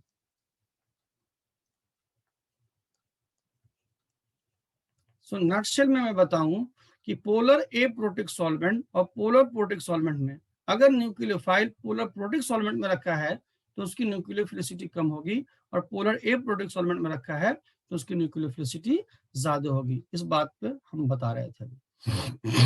नाउ यहीं पे कंक्लूड कर दिया गया, वही चीज वहां पे लिख दिया गया। देखो यहाँ पे एक और एग्जांपल है, इस एग्जांपल को देखो। इस एग्जांपल में क्या लिखा है, सोडियम हाइड्रोक्साइड इन DMSO और सोडियम हाइड्रोक्साइड एक्वस। मतलब सोडियम हाइड्रोक्साइड में यहाँ पे आपको हाइड्रोक्साइड आयन मिलेगा न्यूक्लियोफाइल, इसको DMSO में, what is DMSO, CH3S double bond O और CH3S डबल बॉन्ड O। तो यहाँ पे जो न्यूक्लियोफाइल है, this is your nucleophile, this nucleophile is not solvated by the solvent DMSO, but यहाँ पे जो हाइड्रोक्साइड आयन है, this hydroxide ion is going to solvate by the solvent molecule। Aqueous मतलब क्या होता है बेटा, वाटर होता है। तो डेल्टा नेगेटिव और डेल्टा पॉजिटिव, तो यहाँ पे इसके साथ सॉल्वेट हो जाएगा। तो इस ऑक्सीजन एटम के ऊपर जब हाइड्रोजन के साथ बॉन्ड फॉर्मेशन होने लगेगा तो इलेक्ट्रॉन डेंसिटी लेस होगी, लेकिन यहाँ पे इलेक्ट्रॉन डेंसिटी मोर होगी। तो इसीलिए कहा गया DMSO के अंदर सोडियम हाइड्रोक्साइड और सोडियम हाइड्रोक्साइड एक्वस मीडियम में DMSO के अंदर बेटर न्यूक्लियोफाइल होता है, या उसकी न्यूक्लियोफिलिसिटी ज्यादा होती है। सो this is the conclusion part. Conclusion part ये है, ये कंक्लूजन पार्ट में मैं बता रहा हूँ पोलर प्रोटिक सॉल्वेंट जो होते हैं उनकी ब्यूटी ये है कि solvate the cation also and solvate the अनायन also, अनायन को भी सॉल्वेट करता है। लेकिन पोलर एप्रोटिक सॉल्वेंट जो है only solvate the cation but not the अनायन। Cation को सॉल्वेट करता है और अनायन को सॉल्वेट नहीं करता है, और इसी की प्रॉपर्टी की वजह से दोनों सॉल्वेंट में न्यूक्लियोफिलिसिटी का असर होता है। और ये एग्जांपल मैं आपको पीछे डिस्कस कर चुका हूं, sodium azide in DMF and sodium azide in alcohol. बताइए इस स्लाइड पे किसी को कोई डाउट है तो बताओ, otherwise we will move forward. सबको समझ में आ गया? ये बहुत इंपॉर्टेंट बेटा, SN1 रिएक्शन और SN2 रिएक्शन में जब आप पढ़िएगा वहां पे बहुत रोल होगा इसका, ठीक है।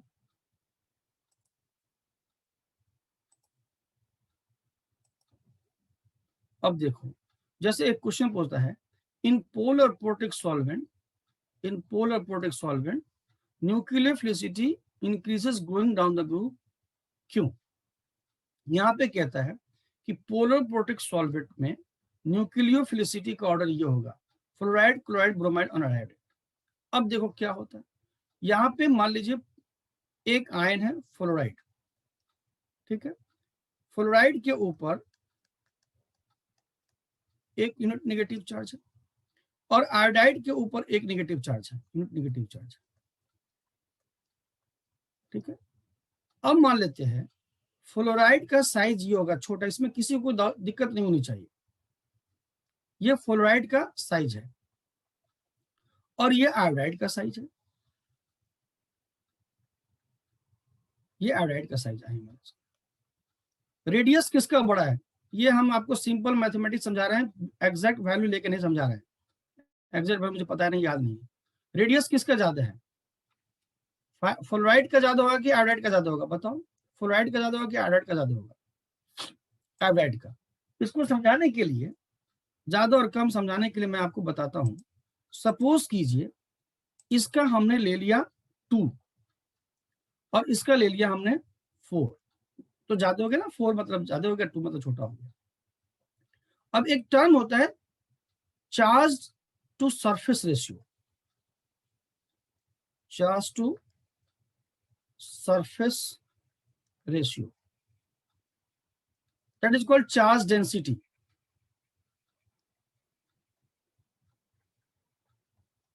अब देखिए इस फ्लोराइड के ऊपर भी एक यूनिट नेगेटिव चार्ज है, तो चार्ज अपॉन सरफेस रेशियो, तो एक यूनिट, हम जस्ट एक लेमन की तरह को समझा रहे हैं, समझ में आ जाएगा इससे। चार्ज जो है मान लेते हैं इसके ऊपर भी 1 यूनिट नेगेटिव चार्ज है, तो 1 डिवाइड बाई 2, तो इससे जो वैल्यू आएगी वह चार्ज टू सरफेस रेशियो यानी चार्ज डेंसिटी आएगी, तो यहां पे 0.5 होगा, ठीक है। और यहां पे आयोडाइड के ऊपर भी एक यूनिट नेगेटिव चार्ज है, तो यहां पे इसका सरफेस रेशियो ज्यादा है, ये मतलब ये ज्यादा है, मैंने 4 बोला है तो 1/4, तो आयोडाइड के ऊपर भी एक यूनिट नेगेटिव चार्ज है तो 1 लिखा, फ्लोराइड के ऊपर भी एक यूनिट नेगेटिव चार्ज है तो 1 लिखा, लेकिन रेडियस इसका कम है तो 2 और इसका ज्यादा है तो 4 बना दिया, तो वैल्यू को सॉल्व करोगे तो क्या 0.25 आएगा। मतलब ये कह रहा है कि आयोडाइड के सरफेस के ऊपर 0.25 इलेक्ट्रॉन डेंसिटी है और फ्लोराइड के सरफेस के ऊपर 0.5 इलेक्ट्रॉन डेंसिटी है। अब मुझे बताओ, ए पे पॉजिटिव चार्ज है और बी पे नेगेटिव चार्ज है, और ए पे डेल्टा पॉजिटिव चार्ज है और बी पे डेल्टा नेगेटिव चार्ज है, अट्रैक्शन ज्यादा 1 में होगा कि अट्रैक्शन ज्यादा 2 में होगा? बताओ जल्दी। ए के ऊपर, डेल्टा का मतलब क्या होता है बेटा, स्मॉल, छोटा, कम। ए के ऊपर ज्यादा अट्रैक्शन होगा कि बी के ऊपर ज्यादा अट्रैक्शन होगा? जितना ज्यादा नेगेटिव और पॉजिटिव चार्ज का कंसंट्रेशन होगा उतना ज्यादा अट्रैक्शन होगी, है कि नहीं है? और जितना कम नेगेटिव पॉजिटिव चार्ज का होगा तो यहाँ पे जो है बेटा मोर अट्रैक्शन है, क्योंकि नेगेटिव और पॉजिटिव चार्ज की संख्या ज्यादा अमाउंट है, और यहाँ पे लेस अट्रैक्शन है, लेस अट्रैक्शन है।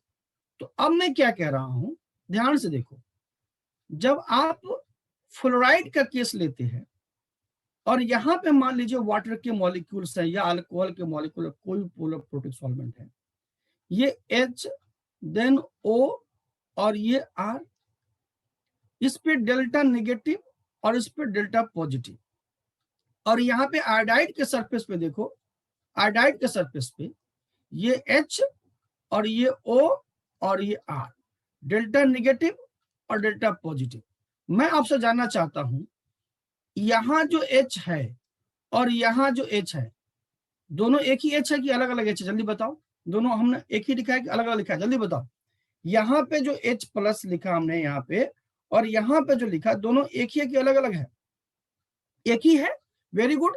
तो इसका मतलब जितना पॉजिटिव चार्ज इस H पे होगा उतनी ही पॉजिटिव चार्ज इस H पे होगा। एग्री और नॉट एग्री? बताओ, एग्री और नॉट एग्री? जितना पॉजिटिव चार्ज इस H पे होगा उतना ही पॉजिटिव चार्ज इस पे भी होगा। अब लेकिन नेगेटिव चार्ज की संख्या बदल रही है। यहाँ पे 0.5 है, यहाँ पे 0.5 है और यहाँ पे क्या है 0.25 है। तो कहने का मतलब ये हुआ कि अगर 1 प्लस है और 1 प्लस है और इधर में -0.5 है और निगेटिव और पॉजिटिव दिखाने के लिए ये यूनिट है और -2.5 है, इसका मतलब ये -0.25 है, इसका मतलब है ये वैल्यू कम है और ये वैल्यू ज्यादा है, तो अट्रैक्शन यहां ज्यादा होगा। सो जितना स्मॉल साइज होगा, जितना स्मॉल साइज होगा अनायन का, उतना ही ज्यादा अट्रैक्शन होगी, वो अट्रैक्ट करेगा। तो हियर मोर अट्रैक्शन है, मोर अट्रैक्शन होगा इस केस में। और अगर मोर अट्रैक्शन होगा तो इसका सॉल्वेशन ज्यादा होगा और सॉल्वेशन ज्यादा होगा तो इसका मतलब उसके न्यूक्लियोफिलिसिटी कम हो जाएगी। इसीलिए क्या होता है, स्मॉल साइज का सॉल्वेशन ज्यादा हो जाता है जबकि बिगर साइज का सॉल्वेशन कम होता है। तो अगर आयोडाइड का, ये जो आयोडाइड है इसका नेगेटिव चार्ज बिगर साइज होगा और फ्लोराइड का जो होगा वह स्मॉलर साइज होगा, तो इसका जो इलेक्ट्रॉन डेंसिटी है सॉल्वेशन में ज्यादा इन्वॉल्व हो जाएगा और इसका इलेक्ट्रॉन डेंसिटी सॉल्वेशन में कम इन्वॉल्व होगा। तो अगर सॉल्वेशन में कम इन्वॉल्व होगा तो इलेक्ट्रोफाइल को देने के लिए ज्यादा देगा, ये मोर देगा। और अगर ये सॉल्वेशन में ज्यादा इन्वॉल्व हो गया तो इलेक्ट्रोफाइल को देने के लिए इसके पास कम बचेगा। इसका मतलब ये हुआ कि फ्लोराइड की न्यूक्लियोफिलिसिटी क्या हो जाएगी, कम हो जाएगी, और आयोडाइड की न्यूक्लियोफिलिसिटी क्या हो जाएगी, ज्यादा हो जाएगी। चूंकि आयोडाइड अपना इलेक्ट्रॉन सॉल्वेंट को ना दे करके अपने पास बचा के रखा है, फ्लोराइड का सॉल्वेशन ज्यादा हो गया, चूंकि उसका स्मॉल साइज था इसलिए उसकी न्यूक्लियोफिलिसिटी कम हो गई। So this is all about this slide. तो what I want to tell you कि जितना स्मॉल साइज का अनायन होगा उसका सॉल्वेशन उतनी ही ज्यादा होगा और उसकी न्यूक्लियोफिलिसिटी उतनी ही कम होगी। सो this is all about this slide कि फ्लोराइड, क्लोराइड और ब्रोमाइड और आयोडाइड का पूरक प्रोटिक सॉल्वेंट के अंदर फ्लोराइड का सॉल्वेशन ज्यादा होगा और आयोडाइड का सॉल्वेशन कम होगा और solvation decreases the nucleophilicity, solvation decreases the nucleophilicity, ये बताया मैंने। अब थोड़ी सी बात मैं आपको समझा दूं इस स्लाइड पे और फिर बंद करेंगे हम इसको। नाउ अब आपने पढ़ लिया, सुन लीजिए क्या क्या पढ़ लिया अभी, एक बार ध्यान सुनिए। आपने सबसे पहले पढ़ा न्यूक्लियोफाइल, ठीक है, उसके बाद पढ़ा काइंड्स ऑफ न्यूक्लियोफाइल, उसके बाद पढ़ा न्यूक्लियोफिलिसिटी, ठीक है, उसके बाद आपने पढ़ा फैक्टर्स अफेक्टिंग न्यूक्लियोफिलिसिटी, ठीक है। न्यूक्लियोफाइल क्या होता है समझ में आ गया और न्यूक्लियोफिलिसिटी क्या होता है समझ में आ गया। फैक्टर अफेक्टिंग न्यूक्लियोफिलिसिटी में क्या पढ़ा कि कौन ज्यादा न्यूक्लियोफिलिक होगा, कौन कम न्यूक्लियोफिलिक होगा, ठीक है, यानी किसकी न्यूक्लियोफिलिसिटी ज्यादा हाई न्यूक्लियोफिलिसिटी है और किसकी न्यूक्लियोफिलिसिटी लो है, मतलब किसके इलेक्ट्रॉन देने की टेंडेंसी ज्यादा है और किसके इलेक्ट्रॉन देने की टेंडेंसी कम है, समझ में आ गया। और इन फैक्टर पे आपने बात की, किन किन पैरामीटर पे आप जज करेंगे। जज करने के लिए दोनों एटम का साइज देखेंगे, जज करने के लिए दोनों एटम की इलेक्ट्रॉन नेगेटिविटी देखेंगे, जज करने के लिए दोनों एटम पे नेगेटिव चार्ज देखें, किसके ऊपर कितना चार्ज ज्यादा है। जज करने के लिए कभी कभी हाइब्रिडाइजेशन भी देखते हैं, एज द परसेंटेज ऑफ स्पेक्ट्रस इंक्रीजेस डोनर एबिलिटी डिक्रीजेस, ये भी देखते हैं। पी कैरेक्टर जितना बढ़ेगा डोनर एबिलिटी उतनी ज्यादा बढ़ेगी, ठीक है, ये भी डिस्कस किया हमने। उसके बाद लोकलाइज्ड एंड डिलोकलाइज्ड पे भी हमने बात की, ठीक है। उसके बाद हम आपसे बात करें, कभी कभी रिएक्शन का एक कंपोनेंट होता है और एक कंपोनेंट बहुत बड़ा कंपोनेंट है सॉल्वेंट, तो सॉल्वेंट कैसे रोल प्ले करता है, तो वो आज हम पढ़ रहे थे कि सॉल्वेंट में अगर पोलर प्रोटिक सॉल्वेंट है तो यूजुअली न्यूक्लियोफिलिसिटी डिक्रीज कर जाती है। और पोलर एप्रोटिक सॉल्वेंट है तो पोलर एप्रोटिक सॉल्वेंट की न्यूक्लियोफिलिसिटी पोलर प्रोटिक सॉल्वेंट से ज्यादा होती है। ये बात हमने आपको बताया। और तीसरी बात ये है, अब लास्ट हम पढ़ रहे हैं इनके बाद न्यूक्लियोफाइल, न्यूक्लियोफिलिसिटी, उसके बाद हम लोग पढ़ रहे हैं hard and soft nucleophile, hard nucleophile and soft nucleophile. देखो मैं 1 मिनट बोल देता हूं, इसको जो है आप समझ लो और सुन लो, फिर मैं बात करता हूं। सपोज करें, सुनिए, सपोज करें कि आप जो है, आप में से पापा एक एक एक लड़की है या लड़का जो वॉट एवर, वो अपने पापा के पास जाती है और पापा से बोलती है डैडी मुझे 10 रुपया चाहिए, 10 रुपीज चाहिए, ठीक है, 10 रुपीज चाहिए।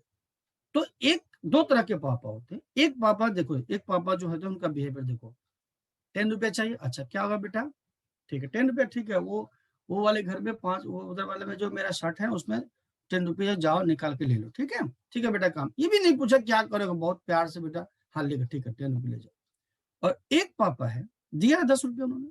दूसरे पापा ऐसे कैटेगरी के है, बोले कि अच्छा 10 रुपये चाहिए, क्यों चाहिए पैसा, कल ही तो दिया था, अभी क्या करिए पैसे का, क्या होगा पैसा, कल ही दिया था फिर आज पैसे ले रही हो, ये कोई तरीका है कि हर दिन पैसा मांगने का, मैं क्या पैसा पेड़ पे उगते हैं क्या, ऐसा बोला, खूब सुनाया।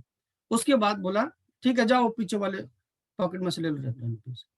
किसने दिया किसने नहीं दिया बताओ, किस पापा ने दिया किस पापा ने, दोनों पापा आप फील कर सकते हो कि ऐसा होता है, ऐसा होता है, ऐसे आदमी होते हैं ना, जो मैंने आपको एक्टिविटी बताई, इस तरह के आदमी होते हैं कि नहीं होते हैं, इस तरह से बिहेवियर आप देखेंगे नहीं देखें, तो बताओ कौन से पापा अच्छे हैं, दो पापा के बिहेवियर देखा आपने, दोनों ठीक है, कुछ समझ में आ रहा है कि आपने, दोनों अच्छे, ठीक है। तो जो खुशी से दे दे, अब बोले कि अब मैं यहाँ पे, आप जो है ना, ये दोनों फिनोमिनन को ऑब्जर्व कर रहे थे, ये आपके घर की कहानी नहीं थी, किसी और के घर की कहानी थी, ठीक है, आप दोनों फिनोमिनन को ऑब्जर्व कर रहे थे। और आपसे जब मैं एज ए टीचर पूछता हूँ कि बताओ किनका नेचर सॉफ्ट था और किनका नेचर हार्ड था, तो क्या बोलोगे, पहले वाले पापा का नेचर क्या था, बड़े हम्बल थे, पोलाइट थे, सॉफ्ट थे, और दूसरे वाले पापा कैसे थे, स्ट्रिक्ट थे, हैं, हार्ड थे, है कि नहीं है। दूसरे वाले पापा का नेचर क्या होगा, हार्ड था, वो झाड़ के पैसे दिया। लेकिन बात ये है कि सपोज कीजिए कि अब अच्छा कौन है बुरा कौन है, ये कोई बात नहीं है, जज करना बड़ा मुश्किल है।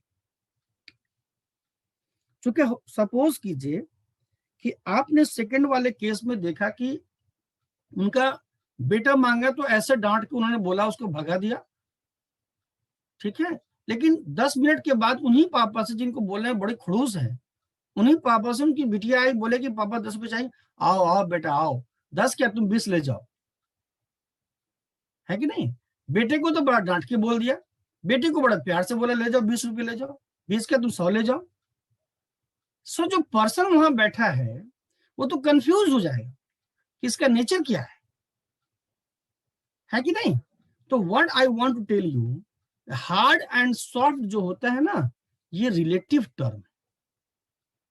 किसके बारे में, दो कंपोनेंट जब आएगा तभी हम बोलेंगे कि ये इसके लिए हार्ड है और इसके लिए सॉफ्ट है।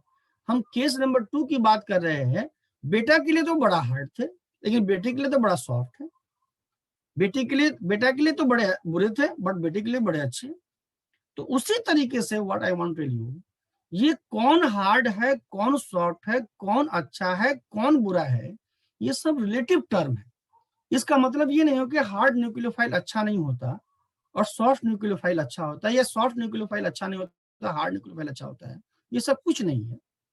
ये सब reaction to reaction, partner to partner depend करता है। फिर भी अभी मैं आपको इस क्लास को फिनिश करने से पहले एक लाइन बोल के अभी फिनिश करता हूं कि जो हार्ड होते हैं, जो हार्ड होते हैं वो भारी मन से देते हैं, वो दुखी मन से देते हैं, और जो सॉफ्ट होते हैं वो बड़े हम्बल से दे देते हैं, बड़े इजिली दे सकते हैं। तो अब इसी पॉइंट को देख लीजिए, सॉफ्ट में क्या है, large size of donor atom.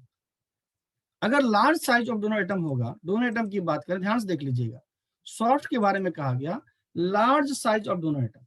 जाहिर है कि साइज अगर लार्ज होगा तो उसका पोलराइजेशन ज्यादा होगा, उसकी डोनेबिलिटी ज्यादा होगी। स्मॉल साइज होगा तो पोलराइजेशन कम होगा और इसकी डोनेबिलिटी कम होगी, राइट। हाई पोलराइजेबिलिटी, जो इजिली पोलराइज कर जाए वो सॉफ्ट होता है। लो पोलराइजेबिलिटी, जो इजिली पोलराइज ना करे वो हार्ड होता है। जाहिर सी बात है कि अगर दोनों एटम की इलेक्ट्रॉन नेगेटिविटी कम होगी तो वो इजिली इलेक्ट्रॉन दे देगा, तो लो इलेक्ट्रॉन नेगेटिविटी। अगर दोनों एटम की इलेक्ट्रॉन नेगेटिविटी ज्यादा होगी तो वो इजिली पोलराइज नहीं करा पाएगा। इसलिए अगर सॉफ्ट है तो इलेक्ट्रॉन नेगेटिविटी लो होगी, कम होगी, और अगर मतलब हार्ड है तो इलेक्ट्रॉन नेगेटिविटी हाई होगी। और उसके बाद last point, high energy of HOMO. जो सॉफ्ट होते हैं, मान लिया जाए दो न्यूक्लियोफाइल हैं और यहाँ पे एनर्जी है, और एक न्यूक्लियोफाइल ए है, उसकी होमो की एनर्जी यहाँ है, और एक न्यूक्लियोफाइल बी है और उसकी होमो की एनर्जी यहाँ है। ये होमो है और इसकी ये होमो है। तो मैं कह रहा हूं जो सॉफ्ट होंगे उसकी एनर्जी क्या होगी, हाई होगी, हाई एनर्जी ऑफ होमो होगी। तो ये कुछ पॉइंट्स हैं हार्ड एंड सॉफ्ट का, इसको हम कल डिस्कस करेंगे फिर से हार्ड एंड सॉफ्ट को एग्जांपल के साथ। आज के लिए बस इतना ही। That's all for today. God bless you to all of you. आप में किसी को कोई डाउट है तो पूछ लीजिएगा।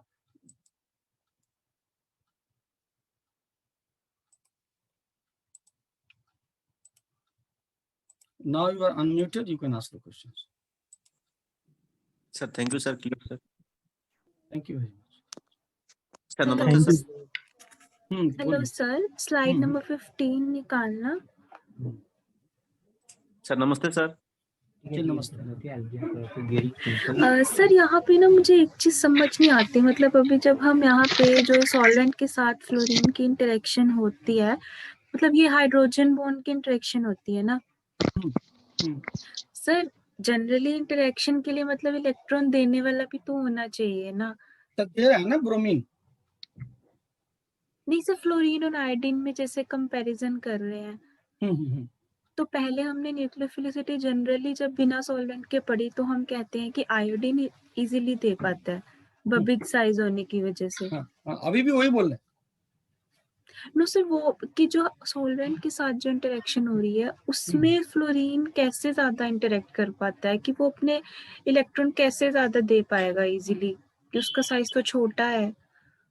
अपने वो जो आयन डाइपोल इंटरेक्शन होता है, फ्लोरीन जो है स्मॉल साइज होने की वजह से, देखिए यहाँ पे जब हम पढ़ेंगे इसके आगे हमको पढ़ना है कि रिएक्शन दो तरह से गवर्न होता है, एक हार्ड इंटरेक्शन और एक सॉफ्ट इंटरेक्शन होता है। तो जब हार्ड इंटरेक्शन गवर्न होता है तो Coulombic force of attraction dominant factor होता है। तो यहाँ पे ऑर्बिटल का overlap is not a big factors, और ऑर्बिटल का ओवरलैप अगर होता छोटा आयन है तो ऑर्बिटल छोटा होगा और ओवरलैप प्रॉपर नहीं हो पाता छोटे साइज के। और लेकिन जो छोटे साइज होते हैं उनके ऊपर चार्ज डेंसिटी ज्यादा होती है। तो दो एटम को पास लाना है, हम पढ़ेंगे, डिस्कस करेंगे आगे अभी। तो जैसे मान लीजिए ए और बी को पास लाना है तो इसमें कई एक फैक्टर होते हैं। ए यहाँ है और बी यहाँ है, दोनों को इधर और इधर लाने हैं, इधर और इधर लाने हैं।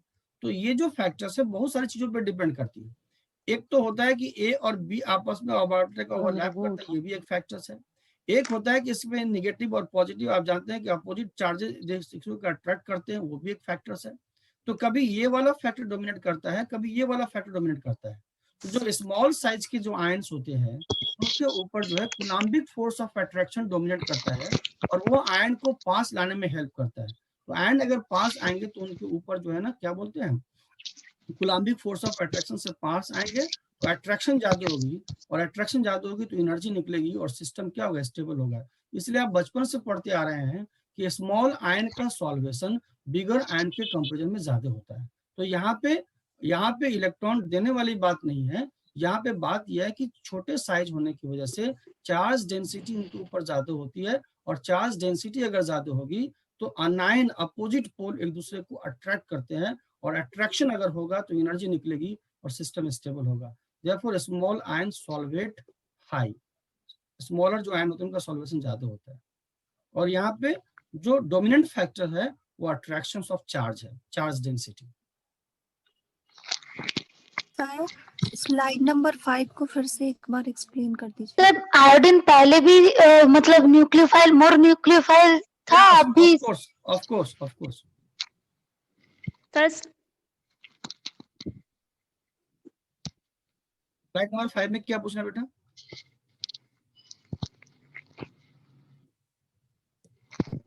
स्लाइड नंबर 5 ओपन कर दे, क्या पूछना है आपको?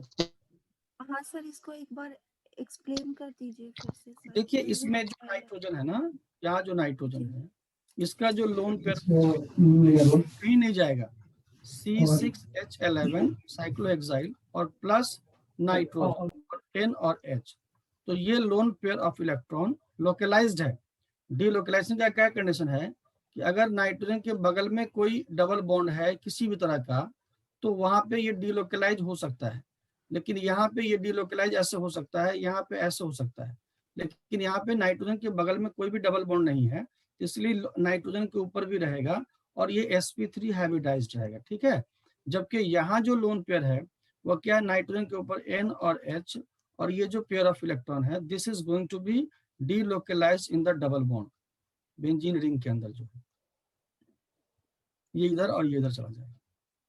तो ये जो पेयर ऑफ इलेक्ट्रॉन है डिस्पर्स कर जाएगा, तो इलेक्ट्रोफाइल को देने के लिए कम बचेगा, और ये पूरा लोकलाइज है, एक ही जगह कंसेंट्रिक है, तो इलेक्ट्रोफाइल को देने के लिए ज्यादा होगा। तो इसीलिए ये नाइट्रोजन का हाइब्रिडाइजेशन sp3 है और इस नाइट्रोजन का हाइब्रिडाइजेशन sp2 है। एक तो डिफरेंस ये है, दूसरा डिफरेंस ये है कि लोकलाइज है और ये डीलोकलाइज्ड है, इसीलिए इसकी डोनरेबिलिटी या इसकी बेसिसिटी या इसकी न्यूक्लियोफिलिसिटी ज्यादा होगी इन कंपेयर टू इसके, ये बोला।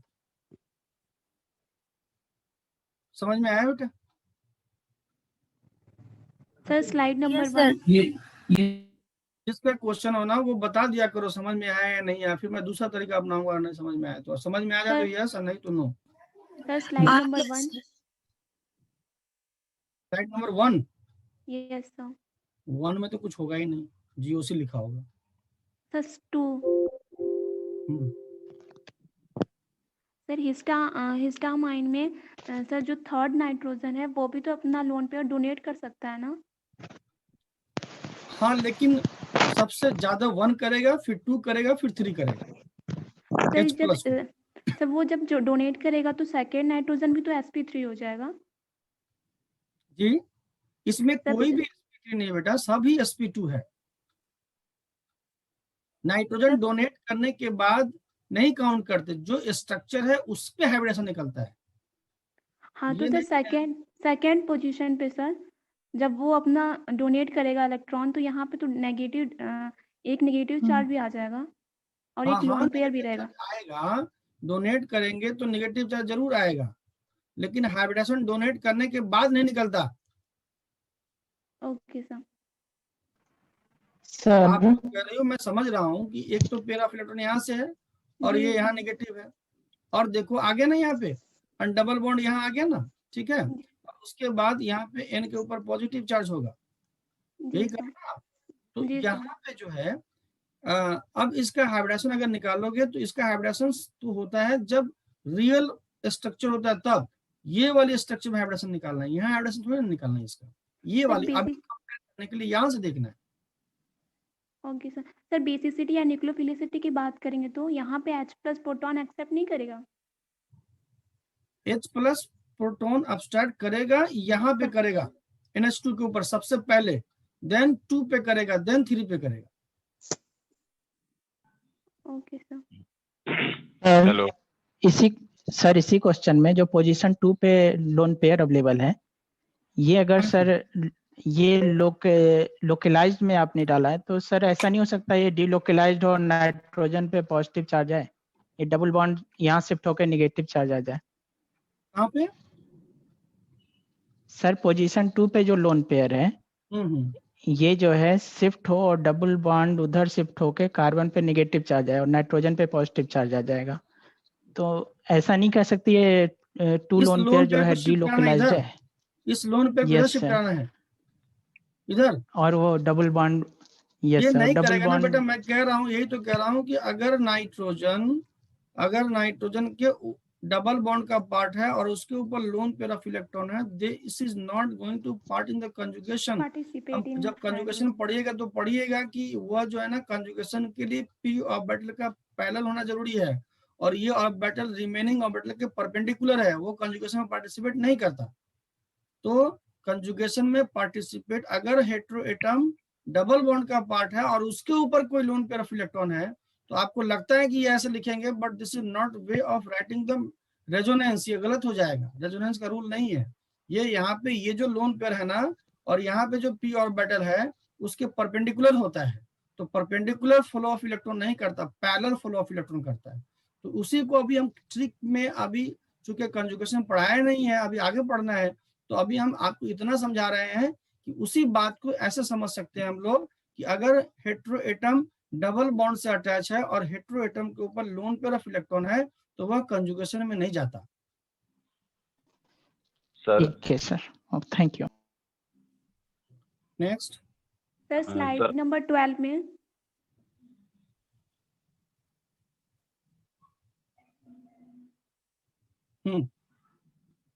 सर एक वर्ड यहाँ पे आया है नेक्ड, सर वो क्या होता है? क्या चीज? द एनायन सर Br के नीचे, Br माइनस के नीचे, सर Br माइनस के नीचे एक वर्ड आया है, the anion is naked. Naked मतलब कि उसके जो है ना, ये जैसे ये एक आदमी है और आज उसको कपड़े पहना दो चारों तरफ से, ओके तो ये कपड़े पहन लिया सॉल्वेंट का, मॉलिक्यूल का, और ये है इसके इधर पूरा खाली, कुछ भी नहीं है, तो नेकेड हो गया ये। Okay sir. Sir hydrogen bond is intermolecular force of attraction और इंट्रामोलिकुलर फोर्स ऑफ अट्रैक्शन।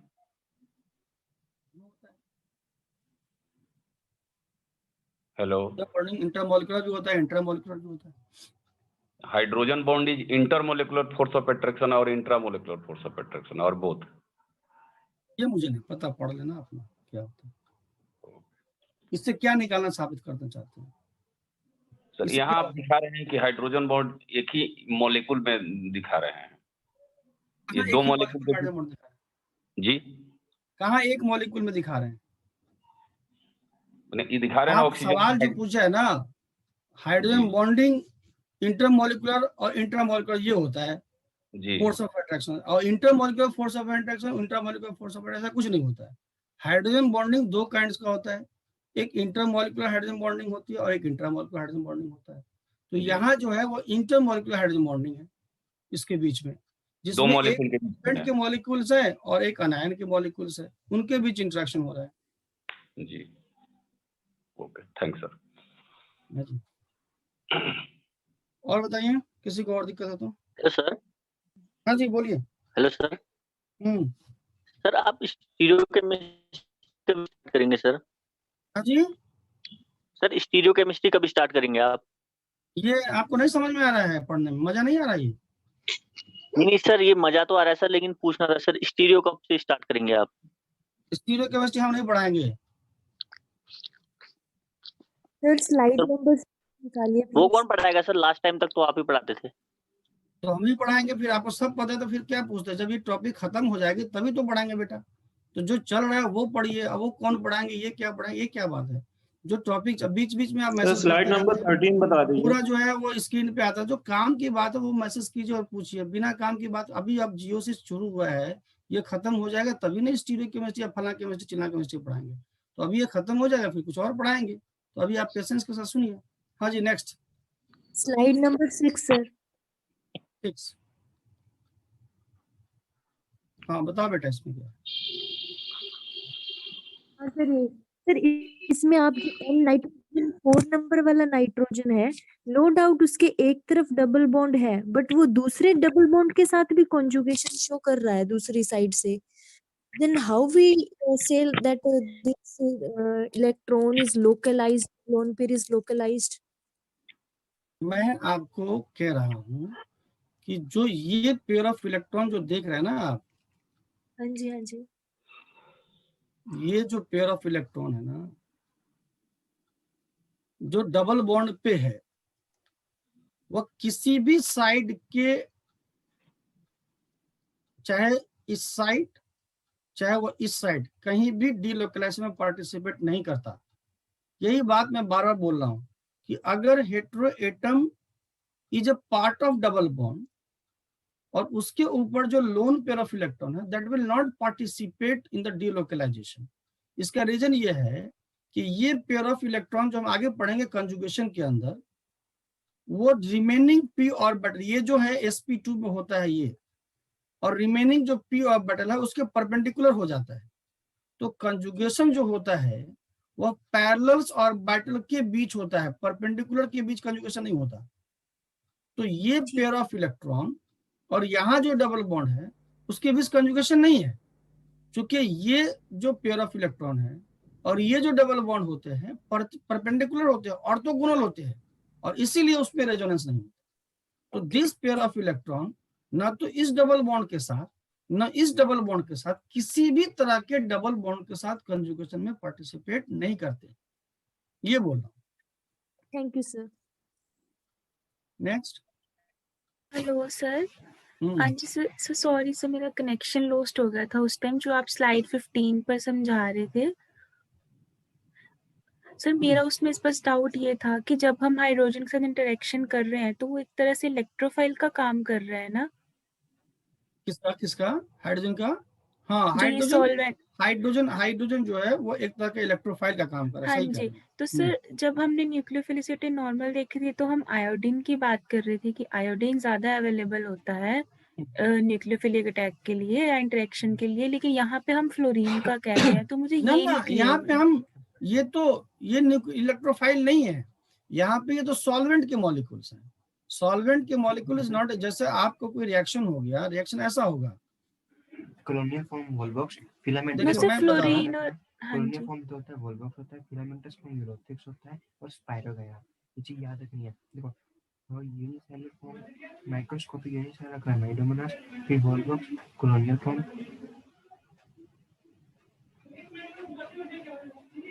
हो गया, समझ लिया? आपको समझा रहा था, आपको पता नहीं। मैं सिर्फ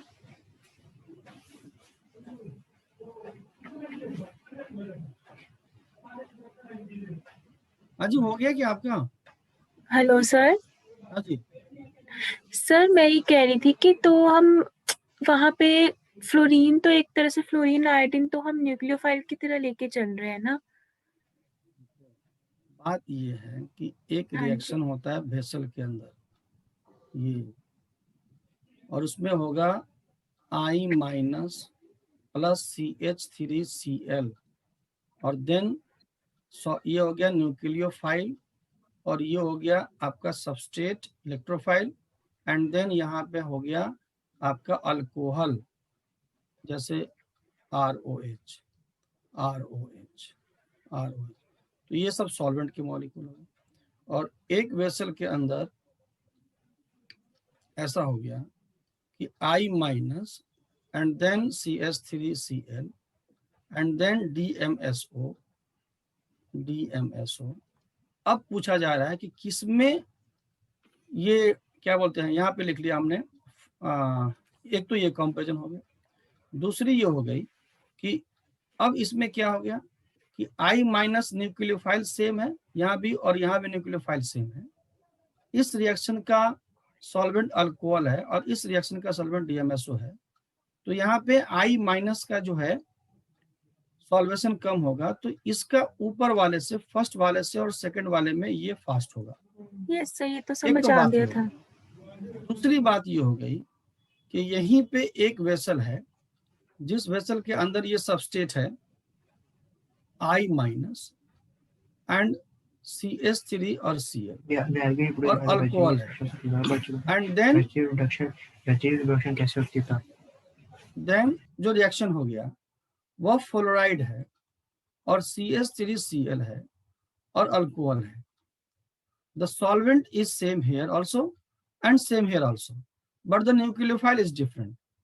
और यहाँ पे इलेक्ट्रोफिलिक स्पीसीज जो है वह कार्बन Cl है, डेल्टा नेगेटिव डेल्टा पॉजिटिव, ये रिएक्शन हो रहा है। आयोडाइड यहाँ अटैक करेगा और Cl बाहर निकलेगा, और सॉल्वेंट इज अल्कोहल।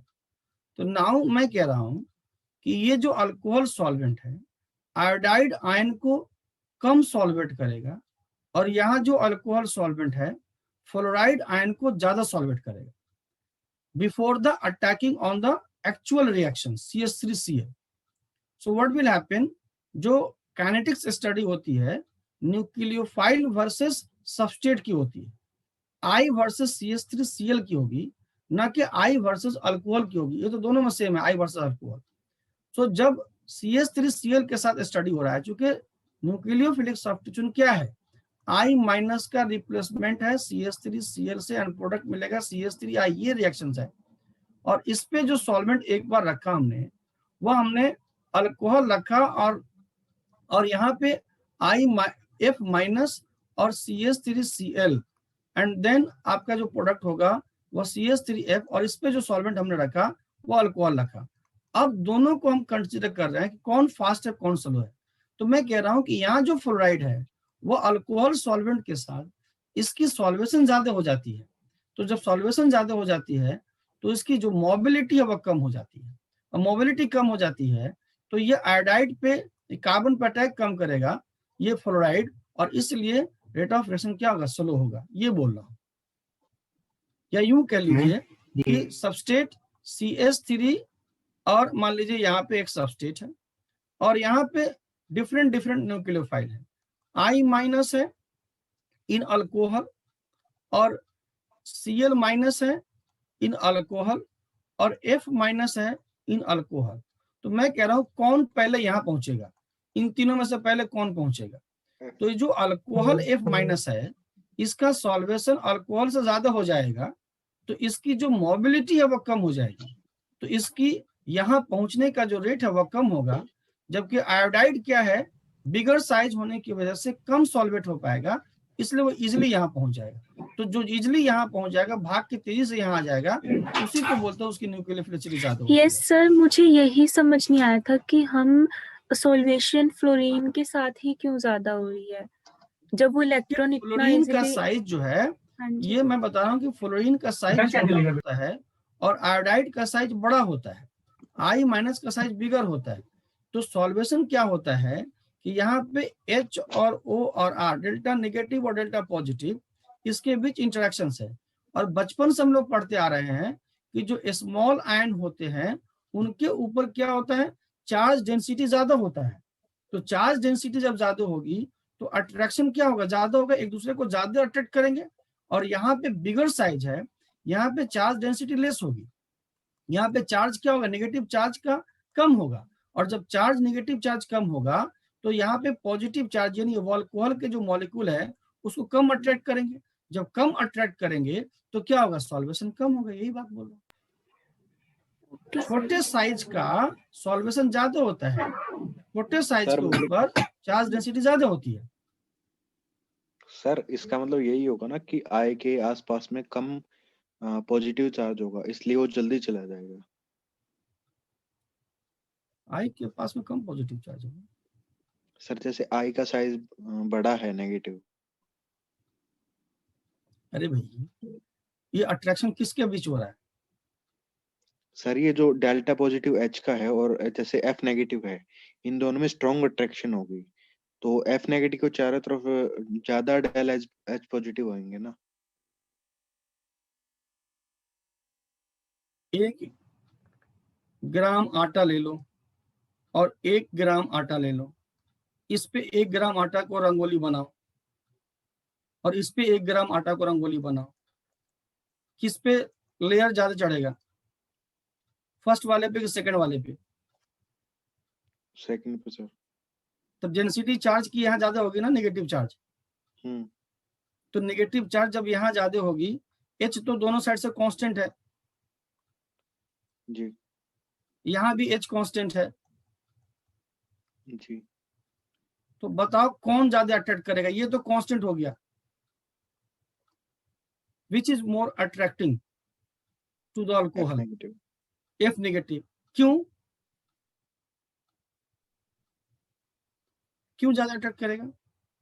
क्योंकि सर सरफेस चार्ज उसका ज्यादा है। क्योंकि हम जानते हैं कि जितना ज्यादा नेगेटिव और जितना ज्यादा पॉजिटिव चार्ज होगा उनके बीच अट्रैक्शन होती है। सरफेस एरिया कम है सर, उसका सरफेस एरिया कम है तो चार्ज डेंसिटी ज्यादा होगी, और चार्ज डेंसिटी ज्यादा होगी तो अट्रैक्ट ज्यादा करेंगे।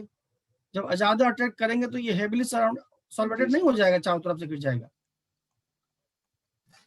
तो सर हम ये वाला कॉन्सेप्ट न्यूक्लियोफिलिसिटी में क्यों नहीं लगाते? चार्ज डेंसिटी इसकी ज्यादा है अगर फ्लोरीन की। यही कह रहा था सर मैं, ये इसलिए इसकी ज्यादा सॉल्यूशन है।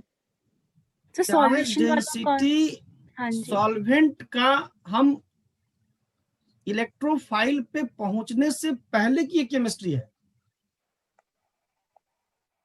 अरे भाई CH3X ये एक इलेक्ट्रोफिलिक स्पेसीज है, यहाँ पे न्यूक्लियोफाइल के पहुंचने से पहले की केमिस्ट्री है कि जो सॉल्वेंट के मॉलिक्यूल है वह न्यूक्लियोफाइल के साथ ज्यादा इंटरेक्ट हो जाते हैं। सॉल्वेंट के मॉलिक्यूल ज्यादा होते हैं और ये कम होते हैं, तो जो ज्यादा होंगे उनके से साथ इंटरेक्ट करने की पॉसिबिलिटी ज्यादा है कि इनसे ज्यादा पॉसिबिलिटी है।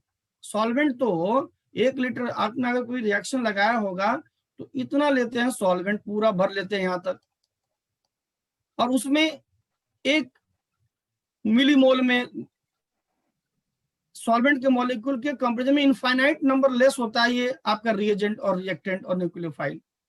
तो बताइए अगर मान लीजिए 50 सॉल्वेंट के मॉलिक्यूल है और 1 न्यूक्लियोफाइल है और 1 रिएक्टेंट है, तो इसके साथ कंबाइन करने के साथ ज्यादा चांस है कि पहले इसके साथ कंबाइन करने के साथ ज्यादा चांस है।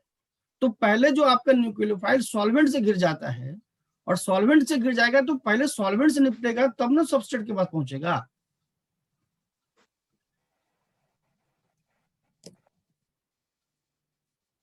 क्या डाउट है बेटा? मुझे नहीं समझ में आ रहा आप लोगों का कंसेप्ट, पता नहीं पूरा ओके कंसेप्ट सर। हिला हुआ आप लोगों का। मुझे माफ करो, अब कल देखते हैं। That's all.